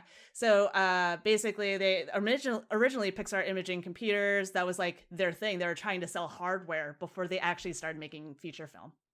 That's interesting because in the special feature I saw on the DVD, the Legacy, George Lucas came in and was like, one of the things Toy Story taught us was what we can do with this, to how important they are to making movies, which is interesting because he, 4 years later when he's making Phantom Menace, like computer imaging was so important to him. Yes. Yeah. So it's interesting because like when that computer department ended up getting acquired, like through Steve Jobs, and Pixar became its own company, George Lucas actually kind of talks about Pixar as kind of like a proud parent in a way. Like he's kind of like, oh yeah, it was like totally, because he's always been into like looking at the latest and greatest. But yeah, there wasn't much buy-in when they were originally like the Lucasfilm people from that ended up in Pixar. There wasn't much buy-in when they were at Lucasfilm. It was more after the fact and seeing that it was successful. Yeah, for sure. Yeah. Well, there's really no good segue here, so I'm gonna just sorry. that was like a complete aside. Sorry about that. Basically, you're like, speaking of Toy Story, here's some more about Toy Story. No, but while Sid's interrogating Woody, he burns him with a magnifying glass. Yes. During this moment, and that then was we another all thing talked about magnifying glass instances in our childhood. Well, real quick, that was in the documentary. One of the guys at that point goes, "Oh yeah, I burnt a hole in this doll head to see what it would look like." Like, and he had it was like some old doll with a plastic head, and then like this woman came over. He's like, "See," and she's like, "Oh, cool," and like they were like really like the most like developer thing of like, look how it's darker here, like they're really like looking at it into it, to what it would look like. I burnt a bunch of leaves when I was a kid. You said you got in trouble with a magnifying glass a little bit. Oh my Leanne. goodness! You started a fire. Am I allowed to talk about this? Oh no, that's totally fine. Yeah. Over? No. Yeah. It was like I was hanging out with like the neighborhood boys. Actually, Tara, you probably know Matt, right? Oh yes. Oh, that's so funny. So he lived down the street from me, like a few houses down, and him and another guy, Steve, and like we would actually play with this magnifying glass. It was in like a science book, and then like it got out of hand. We ended up like the leaves started burning. I was like, let's move it to the grill, like that way we can contain it in there. And then we're like, let's start putting newspaper in there and see how big this fire can get. And it got so big that it started getting a little bit out of control. And I don't know if you remember, Tara, my backyard used to be all woods. Yes, yeah. And what happened was it got gusty, and some of the newspaper, some of the newspaper that was on fire started floating away. So all of a sudden, the three of us were trying to like stomp it out. My mom's upstairs taking a nap because she worked nights, as a nurse. And I actually burned myself trying to stomp it out. Oh no. Yeah. So when I yelled really loudly, it was like the classic like upstairs window, like whoosh, like ripped open. And she was just like, "What are you doing down there?" That's yeah. awesome. Yeah. Oh, that's definitely. wild. I love it. Yeah, got an earful. I love it. So at this point, after Woody's interrogated, I think this is when Sid gets his package or whatever. So he leaves again and leaves the door open. Yes. Because then they try to run out the door and all the toys stop them. And again, they think the toys, at this point, we think the toys are bad, like that they're trying to stop them from leaving. And this is when Buzz is talking about like what he can do, and Woody's like, "You have a karate chop feature," and then he just uses it.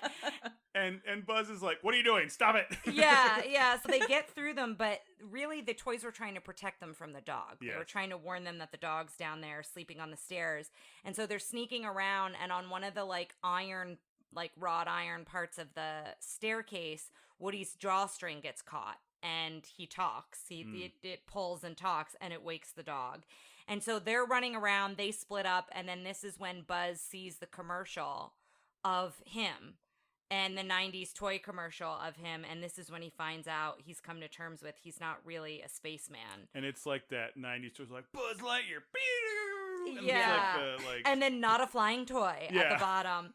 And so this is where we were talking about, we mentioned it earlier, being really relatable as an adult versus a kid. Like, who am I? And this is who I thought I am, or this is what I thought I'd be, and then I'm not. And it's very, very sad here. Like, I really... Well, the song you pointed out is very... The song, too, but, like, just everything is just, like, this moment where Buzz, he tries to fly.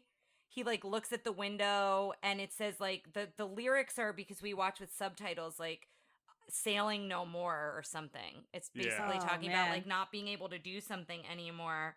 And he can't fly. This is also where Lianne saw it does say just Disney on his butt. Like, so it's a spelled Disney out. toy. Yeah. It's just funny that within this universe we learned that Buzz Lightyear is a Disney toy. Yes, but that was made in Taiwan though, because his flip thing says made in Taiwan, but yes. Now since so we were it's talking so sad. Yeah. I want to take a moment to use this time to talk about my dislike for, what's his name again? Randy Newman.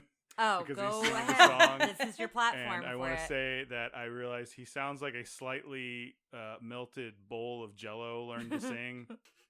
I think he's just like, I think he's an excellent lyricist. I think he writes good songs, but you want someone else to sing I want them? someone else to sing because he's just like, you're gonna go sailing. Like, he just sounds like, it's like if the Grimace from McDonald Land learned to sing. I don't mind it in the film. I think it works fine in the film, but I wouldn't go to a Randy Newman concert. Yes, we talked about that. Like, I wouldn't want to listen to a whole album of Randy Newman if it wasn't like worked into the film. It would just be like, I'm like, we got to get out of here by like song 4. Yeah. Short People. Did you guys ever hear Short People? That was a song he just put out. No. For some reason, like, short people are also people. No. Like, all the songs are like, wow. Really? Yes, because he's like, those are actual lyrics? I don't know if it's our also. I think the point of the thing is like, don't you like short people? Like, it's not making fun of him. I think he's one of them. Oh. He's just like, all of his songs are like, there goes Tara, she's getting a Coke. It's in the fridge and now she's going to drink it. Like, it's just like, okay. You might want to consider being a Randy Newman impersonator for concerts or something. I know. I feel like he's right here in the room. It'd be like, Yeah, I would really walk out of channeling my it. own concert. The other thing that's sad about this scene is this is when Buzz's arm pops off because he tries to fly. So now he doesn't have an He's arm. laying at the bottom of the Yes, stairs it's in like so a sad in really this pose. unfortunate pose. Yeah, they did an awesome job hamming it up. It's like, let's have his arm come off too. Oh. You know, Yeah. like, It gets better because then Woody escapes from Scud and then is outside Hannah's and hears like Buzz Lightyear say like, you know, like, come in, Star Command. Yeah. And she's like, oh, that's very interesting, Mrs. Nesbit. And she's having a tea party with Buzz. All of her headless dolls. This is All of when her we see all the headless Yeah. dolls. And she That calls she's them all completely ladies. acclimated She's to. making the most of it. She really is. She's like, I'll be right back, ladies, because Woody throws his voice and sounds enough like her mom Yeah. to make her think her mom's calling it's her. It's not like Iago and Aladdin sounding exactly like Jasmine. Like Jasmine? It is Like not Woody just identical. going, Hannah. Yeah. But he goes in and then And we meet Mrs. Nesbit. what? Buzz is having a complete mental breakdown. He's Complete. like, look at the hat. I'm Mrs. Nesbit. And he's wearing this apron and he doesn't have his arm and he feels like he's at the bar. Yes. Like, just yeah. talking about his And troubles and his sorrow. I love that Woody opens his helmet, slaps him, and then closes his Slaps helmet him again. with Buzz's With hand. Buzz's own with arm. the hand that's broken. And then he says, you've had enough tea for Yeah. one day. So then they get back into Sid's room, and this is where Buzz, we think he's lost it, but he really loses it here. He's like, what's the point of anything? Like, really? like has Yeah. no motivation to try to escape. And Woody's like, this is our moment. The windows are open. Like, I've got these Christmas lights. We can do this. And so he throws the Christmas lights over to Andy's room, and all the toys see Woody, and they wonder where Buzz is. And they think something fishy's going on, and Buzz won't come up, so he takes the broken arm. Woody starts working Buzz's arm like, hey, buddy, let's do that Yeah, secret that handshake secret handshake. we learned. And, oh, give me a hug. Oh, then this is great. He holds the arm out, and they realize it's just an arm. Every time in this movie, all the toys, like, Reacting to scream in something? error, like, Yeah. together.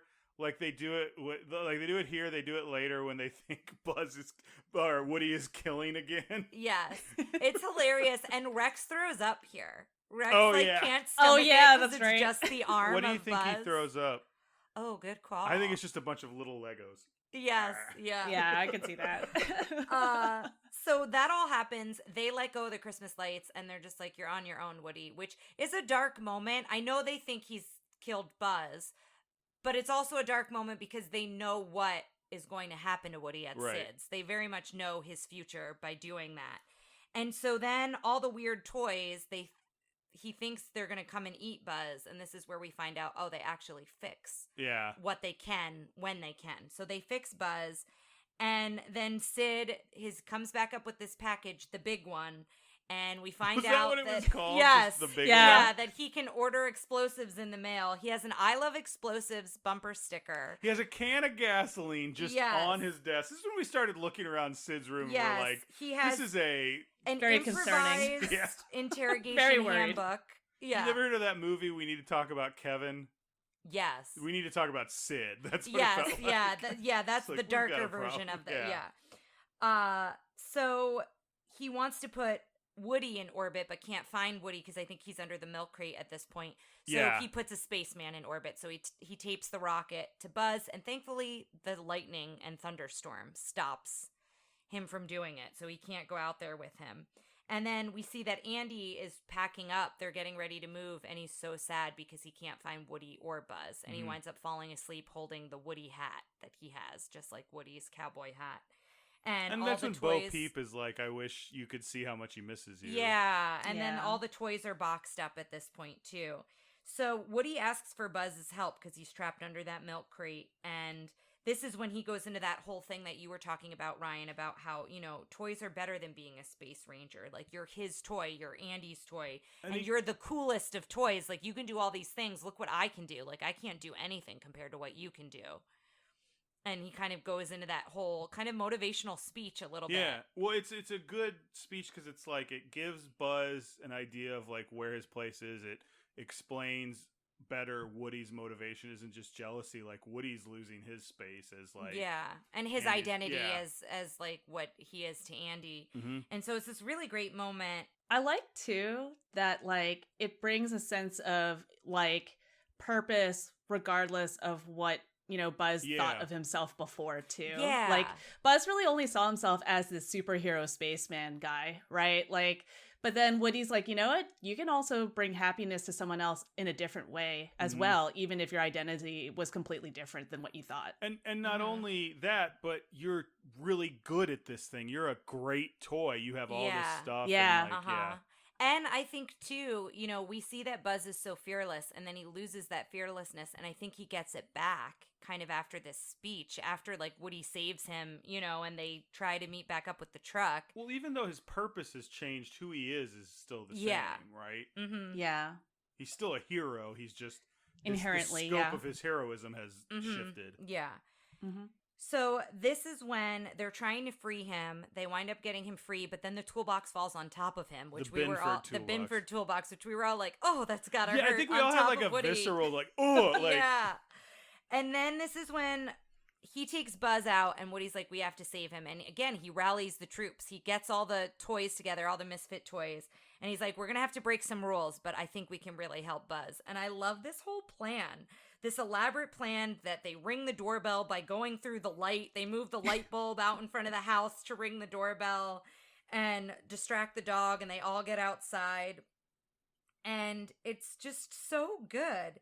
And then we see how they turn the tables on Sid. Oh my and God. it's This scene is great. even more amazing, I good. think, as an adult. Because it's slightly horrifying. Yes, it is something out of a horror movie, which Sid's character is also something out of a horror movie with him destroying these toys in a way. I think this doesn't work if it's not against Sid. Agreed. Like, it's like, after you're like, God, Sid's the worst, and this happens to him, you're like, yes. Yeah. Because it's scary. Well, like, because at they're first, rising they're up like rising out of zombies the a mud, grave. and they're coming out of all these places in the yard, and then Woody's talking, but looking still like a toy. It sounds like it's his voice box talking. Yeah, and it's like, that's creepy, too, because, It's you so know, creepy. like talking What are dolls. you calling Right. busted, Buster? Yes, It's like, and then what? he addresses him as Sid Phillips. Yes. He uses his first and his last Fucking to name. you. And then all the toys come to scare him. And then when Woody looks directly at him and then turns his head all the way around slowly, it's so good, but also a little bit of nightmare fuel there. And then that's when Sid runs away screaming the toys are alive. And Hannah kind of gets some satisfaction out of this because she's holding a doll and Sid is so afraid of the doll because the toys are alive, and Hannah chases him with the doll up the stairs, and that's the last we see of them. So Sid comes back in like 3, doesn't he? Oh, really?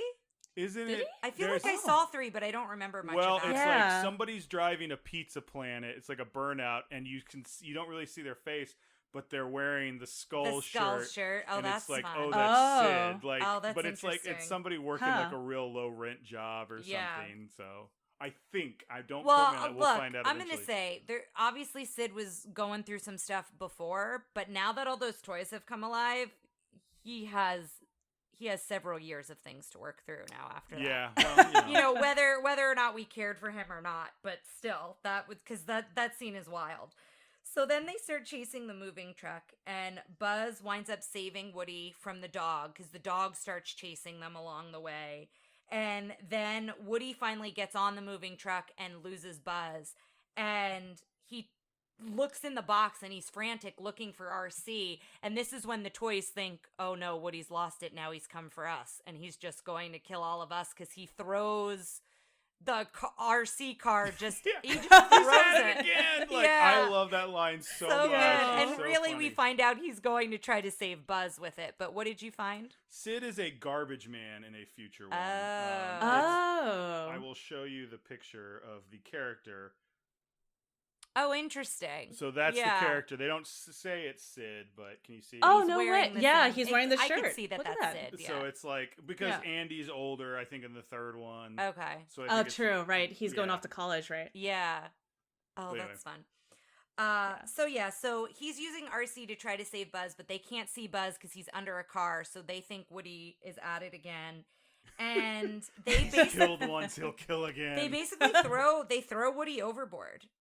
They are just like, no, we're done with you. Like, you've killed Buzz. They knock off Potato Head's face, and just his mouth goes, throw him overboard. Yeah. And so now he gets knocked off, but he still has the remote control, and he winds up getting on the car with Buzz. And this is when Lenny, the binocular toy, sees that Buzz is on it, and then they realize Woody's telling the truth. What did we do? Oh my gosh, we have to save them. You know, I love, by the way, that the RC car was used twice for the same reasons, but for 2 different reasons, right? Yeah. Like, the first time Woody uses RC is to knock off, like to mess with Buzz, and then this time around he's using RC to take care, to save Buzz. Yeah. I will say, though, talking as much as we did about identity in this, I would hate to be the vehicle who can easily be controlled by other toys. Yeah. Agreed on that. I didn't like that. Yeah. Being used as the murder weapon. Yeah, that's true. Yeah, good point. So we find out that for them to try to save them, they use Slinky Dog. So this is where Slinky Dog gets stretched, and if anyone ever owned a Slinky, that's pretty much what happens to them. I never stretch a Slinky. I have broken so many toys in my life, but I've never messed stretched up. or tangled it, got it tangled up or anything. I got it tangled up, but you could just undo it really easily. But you like bend it one way, and it's always like you've just ruined it forever. Mm-hmm. So they throw Slinky Dog out there. They try to use him, but he stretches too far, and it winds up it doesn't save them. And then it cuts to the kids in the front. So the moving van is following the car with the mom and the kids, and they're listening to Hakuna Matata. So that was just a little fun moment. And then it cuts back to when the batteries die in RC, and they're like, oh, Buzz still has the rocket strapped to him and Woody still has the match, because at one point Sid's going to use Woody for a cookout later. Lianne and I call it a barbecue. We had a little debate about that. Let's talk about that on the Facebook page. If you call it a barbecue, or if you call it a cookout, if you call it a grill out, whatever, get at us. Let us know. 707 yo TRPD1. That number again is 707 yo TRPD1. But that's what the match is from. So they go to light the match, and a car drives by and blows it out. And then this is when Woody's been pretty optimistic up to this point. Like, we can do this, we can get this. And then this is where Woody kind of loses it. And he's like, we're done for it. Like, this is never gonna, we're never gonna catch up with them. And he's laying on the ground on the street, and his hand starts burning because of Buzz's helmet with the sunlight. And so then he realizes that's how we can light it. And that's what winds up happening. They light the rocket. But then Woody's like, oh my gosh, rockets explode. Yeah. What did I just do? Like, this isn't going to end well. And then this is when I cried. Because Buzz actually flies. He's told he can't fly. He's told by Woody. He's told by the TV commercial. He actually flies. He pops his wings out so they separate from the rocket. And then as he's holding Woody, Woody says to infinity and beyond. And that's when I lost the it. part that gets me is when they drop RC off in the thing and Woody's like, we're missing the van. He's like, we're not aiming Oh for my the gosh, van. I know. I love it. Like, Yeah, that part's we're like, not you aiming deserve for to the be in van. the front. And You like, and me. Let's do this, buddy. I'm getting Yeah. emotional thinking about it as they go through that sunroof. And they fall right into Andy's toy box in the car. Yes. It's so good. And then it cuts to Christmas at the new house, and the army men are in the tree. And so we know this is a very familiar moment, trying to figure out what Andy's going to get, what the kids are getting. And this time you see Buzz worried like Woody was. Yes. And Woody's like, I'm not worried. You know, I Oh. lived through you, essentially, He until goes, they find... nothing could be worse than you. And then they find out that they got a puppy. And then it just end credits. It's like just a Yes. cut, and it's done. You did miss one part where they find out that the coming Toy Story 2 is Mrs. Potato Head. Yes. And then he goes, oh, I better shave. And he throws off his mustache. Yeah. And we notice too, as they zoom out, well, it's not really a zoom out, but they kind of like cuts, and we see outside the window in Andy's room, it's a mix of Buzz and Woody. So Yes, it's like yes. the pillowcase from Woody's sheet set and the comforter from Buzz, and the posters are both up on the wall. So we see that now, like, they're more in harmony with Andy. So let's get to our questions we ask every episode. How is the princess? And I believe in this I'm going to give co-princess titles. Buzz and Woody. Because they even say in the making of that this is we talked a little bit about it in Aladdin, but this is probably the first Disney buddy picture. Yeah. So I think Buzz and Woody are great. I think I like Woody a little bit more in this one. I think Buzz kind of develops a bit, but maybe because I love Tom Hanks so much, and believe me, I'm a big Tim Allen apologist from way back. But listening to this, I feel like he yells the whole time. Tom Hanks. But He does yell a lot, God, but it's great. Buzz, we gotta go do this. Buzz, we gotta go. Buzz, guys, come on, guys. I just feel like Woody is more. I have that frantic energy. Yes. I feel like relate to Woody more, and he has a little bit of a worry where I think that's why I like Rex so much. Yes. Like Rex is very similar to that. But I really like them both, and I think they would be weaker without the other one. Yes. I think they both attribute, that's maybe not the right word, but they complement each other up. very Yeah, well. they complement each other. Yeah. One of the things I thought was really cool with both of them was seeing them do their run animations in the thing where, like, you see Buzz, and Buzz is like, and it's partly because of how he's constructed as a toy, which is the other thing. Yep. They all have, Buzz has joints at like And little every screws, little screws. yeah, that you can see. And so he runs with like purpose and like clank, clank, clank. And then like Woody's like, kind of like flopping around. Woody's like a run is Muppet. the best. Yeah. I love in general just how he flops around and stuff like that. Like, just the idea that like he doesn't actually have like very strong articulation points, Yes. and that he could be kind of a bendy noodle if needed. Yeah. And like anytime he falls, like when humans come into the room, the way Woody falls is so good. It's it the looks best. like it would be uncomfortable. Like he'd be like, "Oh, my legs are going to sleep." Yeah. Yeah. Or like a human contortionist. The thing I think of the most is when he goes, "You are a toy." Like the way that has felt so Tom Hanks, but also like good animation. Like that's what I was talking about when I said, there's lighting issues, some of this stuff. Buzz blinks like one eye after the other a couple times. A couple characters do that. It really bugged me. Like, I didn't don't know notice why. that. Yeah. I noticed that actually with like most of them, and I was like, is this their way of trying to show that they're not like, they're a little bit more toy than human or something like that? I don't know. Maybe I think they stopped doing it because it was like, I don't know. Yeah, a lot of the characters did it.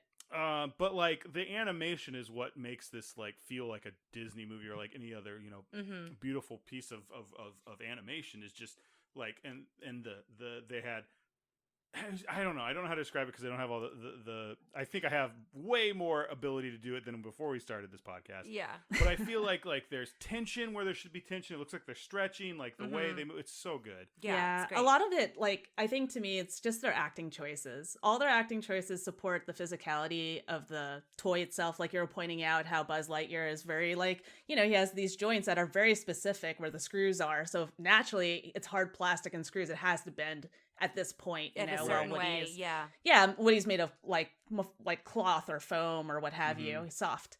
And it's great because they take into account that physicality of their toys in addition to the personality of the toy and what their motivations are. Yeah. And they do that with all the toys too. Yeah. Yes.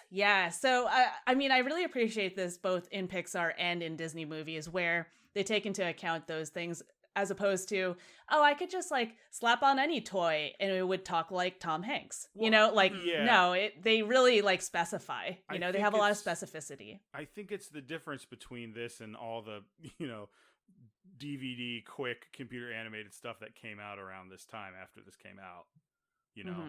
Everything, all the little ones you saw, like it's the difference between Pixar and like you were saying CG doesn't age very well.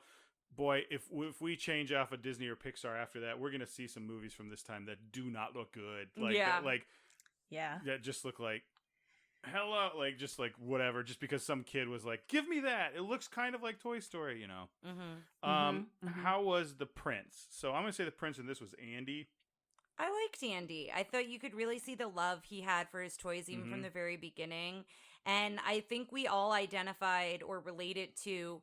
You go through stages as a kid with what you really love as far as like, are you playing with trolls? Are you playing with Barbies? Are you playing with Ninja Turtles? And I also like that he had girl, like the trolls that was a girl troll. And well, Bo I'm Peep wondering and like Lamb. him and his sister shared a room. So it almost looked like maybe he played with some of her stuff. Maybe she played with some of his stuff. But I liked that there was no like identifying. I guess he did identify. He drew his name on the bottom of Buzz, but we don't see his name on any of those other toys. So it is. I kind of like that both of them play with all of the toys for the most part. Or at least that's what it seems to be. Well, what did you guys think about Andy? Yeah, I like how he takes really good care of his toys. Yeah. Like he puts them away. Like, I mean, he I cleans up after himself. I was as a mom, as a new mom. Yeah. about that too, though, when he's like rounding up the cattle in the beginning, he's like putting them all where they go. Yeah. He's a very good kid. Like I hope my son grows up to be like him a bit. I liked his imagination with the boxes. Yes, because he was like they were a town, and then he turned them around and they were cattle. And they were like, cattle to rope. And then I loved his Buzz Lightyear outfit he wears when he starts getting into Buzz Lightyear, and it's like he's got pieces of cardboard for the wings. Yes, and then, like it's like shoulder pads. And he's got like a helmet. Yeah. I thought that was really cool. Yeah. Let's go with sidekick and henchman. I guess really just I guess Scud was a henchman, but whatever. I guess not really. But though. we talked about how much we loved all these toys. And oh and my which ones gosh, we liked yeah, the most. so great. Did you guys decide? Did you guys want to stick with Rex after the whole Rex thing? is still, I think, my favorite out of all of them. Yeah, Rex is my fave. Yeah. You really like the shark. I like the shark. There's like the B level guys, like the supporting cast, and then the background guys. And I loved a lot of the background guys. The shark is my howdy. I still like Slinky Dog. I think he's so. I like how he's like loyal to Woody, but still like. I love the face when he thinks he murdered. That long face. Yeah. I also have a very like soft spot in my heart for Jim Varney. Let me see what else we got. What was your favorite musical number? Well, you've already said that you don't like Randy Newman. Which number do you like the most? I do like the song "You've Got a Friend in Me." It's a good song. It's a good song. Yeah, so I'll go with that. I think that's at the end, though, right? That one plays. I think it's the first song and the last song. And the last song, yeah. Mm-hmm. I think they play it over the opening credits. They might, yeah. Maybe. I think they do. Can't remember. I kind of like the song. Again, I wish it was somebody else. The one that's singing while like Woody is realizing how much Andy likes Buzz. And Oh, it's like, that montage. because it's a Yeah. little bit minor key in spots. Mhm. Like it's happy again, but it is that one's a good one. Yeah. It's not as good as Friend as Me because I can't remember the name, but you know. Yeah. So let's talk about real quick how it holds up. So guns and firearms. I mean, there's explosives. There's explosives. I think they set up. I think if anything, while they set up Sid to be this like let's blow up toys, I think what that's going to do for most kids is make them go, oh my god, he's horrible. He's hurting my toys yeah, who he's are hurting alive. my Like I toy. think I don't want to hurt my toys. yeah, that way. I don't think Yeah. that's going to steer kids in the wrong direction. Mhm. And like you said, you No. don't really see an explosion. True. But still, ethnic representation. It's toys. It is kind of an all-white cast. But, Yeah.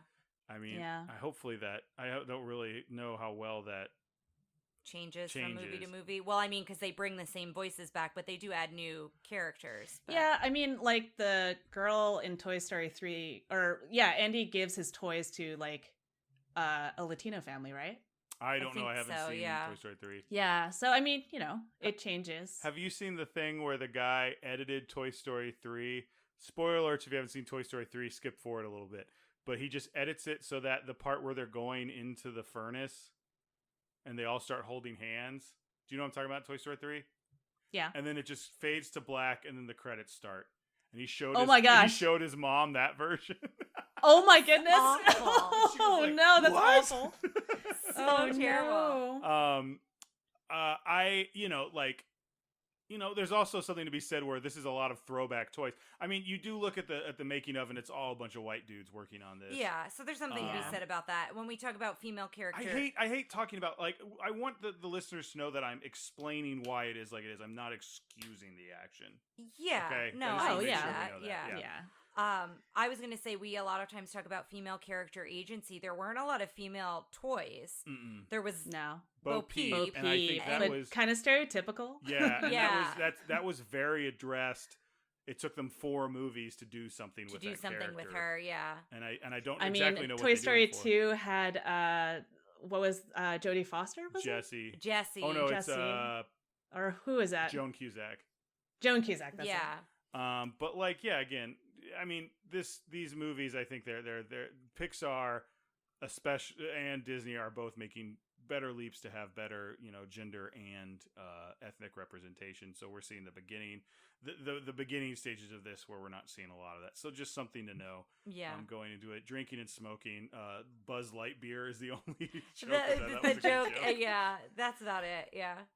Female Mhm. characters are ethnic representation. So I think we've covered everything there. Listeners, if you'll give us just a moment, I'm going to explain to Lianne about our infallible scientific villain ranking, and we'll be right back. All right, listeners, we are back. Lianne is an expert at this. She's ready to go. So let's start. Let's start with frightening for Sid. I think he's Yeah. at least a 4 for me. I was gonna say 4. He's pretty like what he's capable of doing because you get to see what he does. You're like, oh wow, like I don't want him to touch my stuff. Yeah. Like And the fear that all the toys have, both the toys that Yes. he's remade and the toys at Andy's house. The minute they hear Sid's back, they're super scared.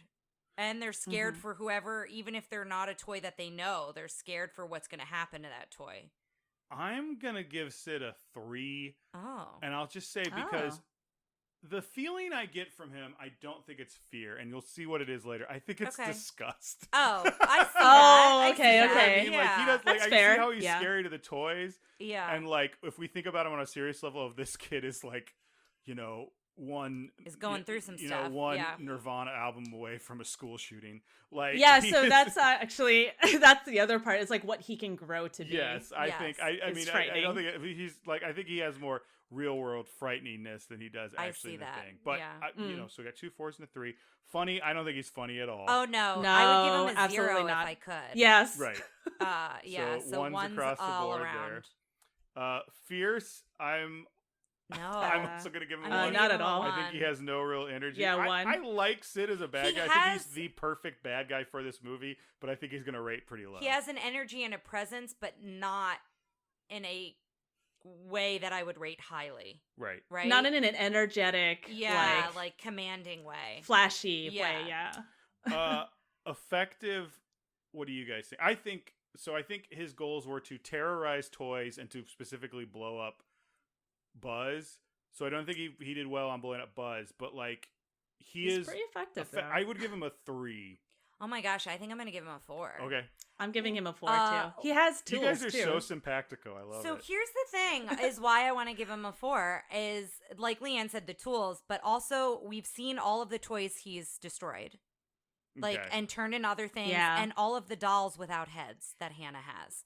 So he has been like destroying many toys examples for a long time, and no one in that house sees a problem with it. Okay. So for me, I think he's been very successful. I agree with you that like his big goal, because he just ordered this rocket, is to blow up a toy, not necessarily Buzz. It's supposed to be Woody first, but then he can't find Woody, so it's Buzz. Either way, he wants to blow up a toy with a rocket. So no, he doesn't do that. But I think he's destroyed many toys, which I think is his overall, like his motivation is just to like destroy toys. Yeah, I would kind of equate like Buzz Lightyear with the rocket as one battle of many. Yeah. And Sid is winning a war of destroying all toys right. he owns. You guys have talked me into a 4. Okay. I mean, we don't want to bully you. It's your You number. didn't bully me at all. Design. I think he's a 1. I don't think he's very interesting looking. Yeah. I think a lot of it has to do with the technology of the time. But in a movie that has such great designs for other characters. I will say, I thought it was interesting they gave him braces, right? He has braces.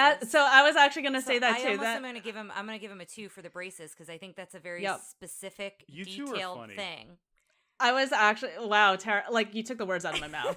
That was like, I was going to bump it up to a 2 because of those braces. And I love how imperfect his teeth look. Yeah. So. Well, speaking of his imperfect, disgusting teeth, those would be just one of the reasons. We all know how I feel about ugly teeth, having listened to the Jafar episode. After listening to Lianne, in the Aladdin episode, Ryan, when Jafar is that old man, and I love him in that disguise, Ryan cannot handle how long and spaced out those teeth are. Well, I'm going to go ahead, because of the way he makes me feel, like I said, I get disgusted. I think Sid is the perfect villain for this movie. Yes. He gets a 5 from Go Away. For Go Away Heat? No, I see that. Because he is legitimately killing toys. He is got the disgusting teeth. He is just an annoying kid. I think he gets. I don't think you need to make your case like. I think you should make your case because that's what we're doing here. But I don't think you need to defend your number to us because I'm also going to give him a 5 because I'm like, ugh, Sid. Like I don't want. Sid to be in this world. I think you're right. He needs to be for the movie's sake, for the story's sake. But I don't care for him at all. Yeah, he's like that really mean, horrible kid on the block. So you give him a totally 5 like too? a 5. Mm-hmm. Yeah. And it's funny because I do like Sid in this movie. Like I don't like Sid, but it's more like I like that they triumph over Sid.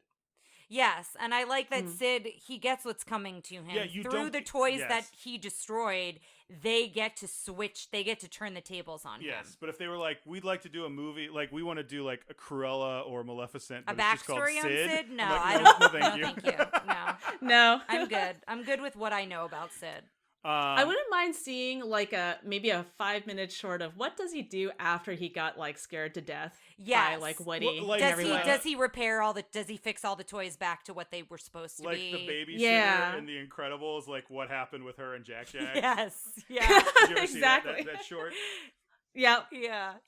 What do you guys think for Yes Factor? A 1. Yeah, Again, that would be a 0. 1. I almost forgot all about Sid till he came out. I was like, oh God, Sid. I mean, I didn't because of the research we did, but yeah, I'm with you. At first, I had to think, like, who is the villain in this? And at first, I was like, is it Zorg? And I was like, we don't really ever see Zorg in this one. He's in, like, a later one, He's in right? 2. And he's got this, I think it's interesting. We're jumping ahead, but I think it's interesting. He has the same thing as Buzz where he thinks it's really happening. Yes. So he has I love that. So he has a 17.3. Okay, so where does he fall on our current list? Oh, that puts him. He is tied. He's below King John. Good. Ryan gets very upset. You mean Prince John? Prince John. He's king to me. When people rate above Prince John. But Sid from Toy Story is tied for 25th with King Louie. That's not bad. Lianne, thank you so much for doing this. We're excited to have you back. I think I have you on for a few different we've asked you back for a few, but I think the next one you're on, are you doing Tangled with us? I believe so. Yes. Yeah, that sounds right. We ask our guests if you want to plug something, whether it's a personal project or some piece of media or whatever you've been enjoying during the pandemic, or just a sentiment you want to put out in the world. Let us know. Go ahead and plug away. Oh yeah, I'm actually part of a game animator diversity group. Cool. It's a nonprofit that works to like support underrepresented groups in the game industry, and we put out like little like mentorships and scholarships for applicants that that are interested in pursuing those sorts of things and furthering their career. So visit our site at animfund.org. That'd be pretty awesome. Anim Fund, ANIM Fund? Yes, .org. Okay, well, we'll put that up on all our social media as soon Yeah, as that's we get fantastic. that. So check that out, guys. Up next, speaking of racial sensitivity, up next is Pocahontas. Oh boy! Oh no! Oh no! I'm gonna have a real hard time with this one because it's I gonna be loved it rough. as a child, but I know what I'm in for, so I'm ready for it. We're also hopefully going to take it from a pretty critical lens, guys. So don't worry about that. Yeah. We've reached out to some, people, some First Nations people and Indigenous Americans. So hopefully we'll get some of that perspective in there, which I think will be good. But until then, Yes. Thanks for joining us. Thanks for listening to Tara and Ryan's Princess Diaries. If you want to tell us your favorite Disney villain and why it's guest on, send us an email at trprincessdiaries@gmail.com.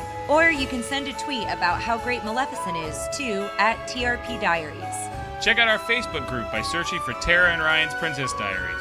Tara and Ryan's Princess Diaries are available on iTunes, Stitcher, Spotify, Overcast, and many more.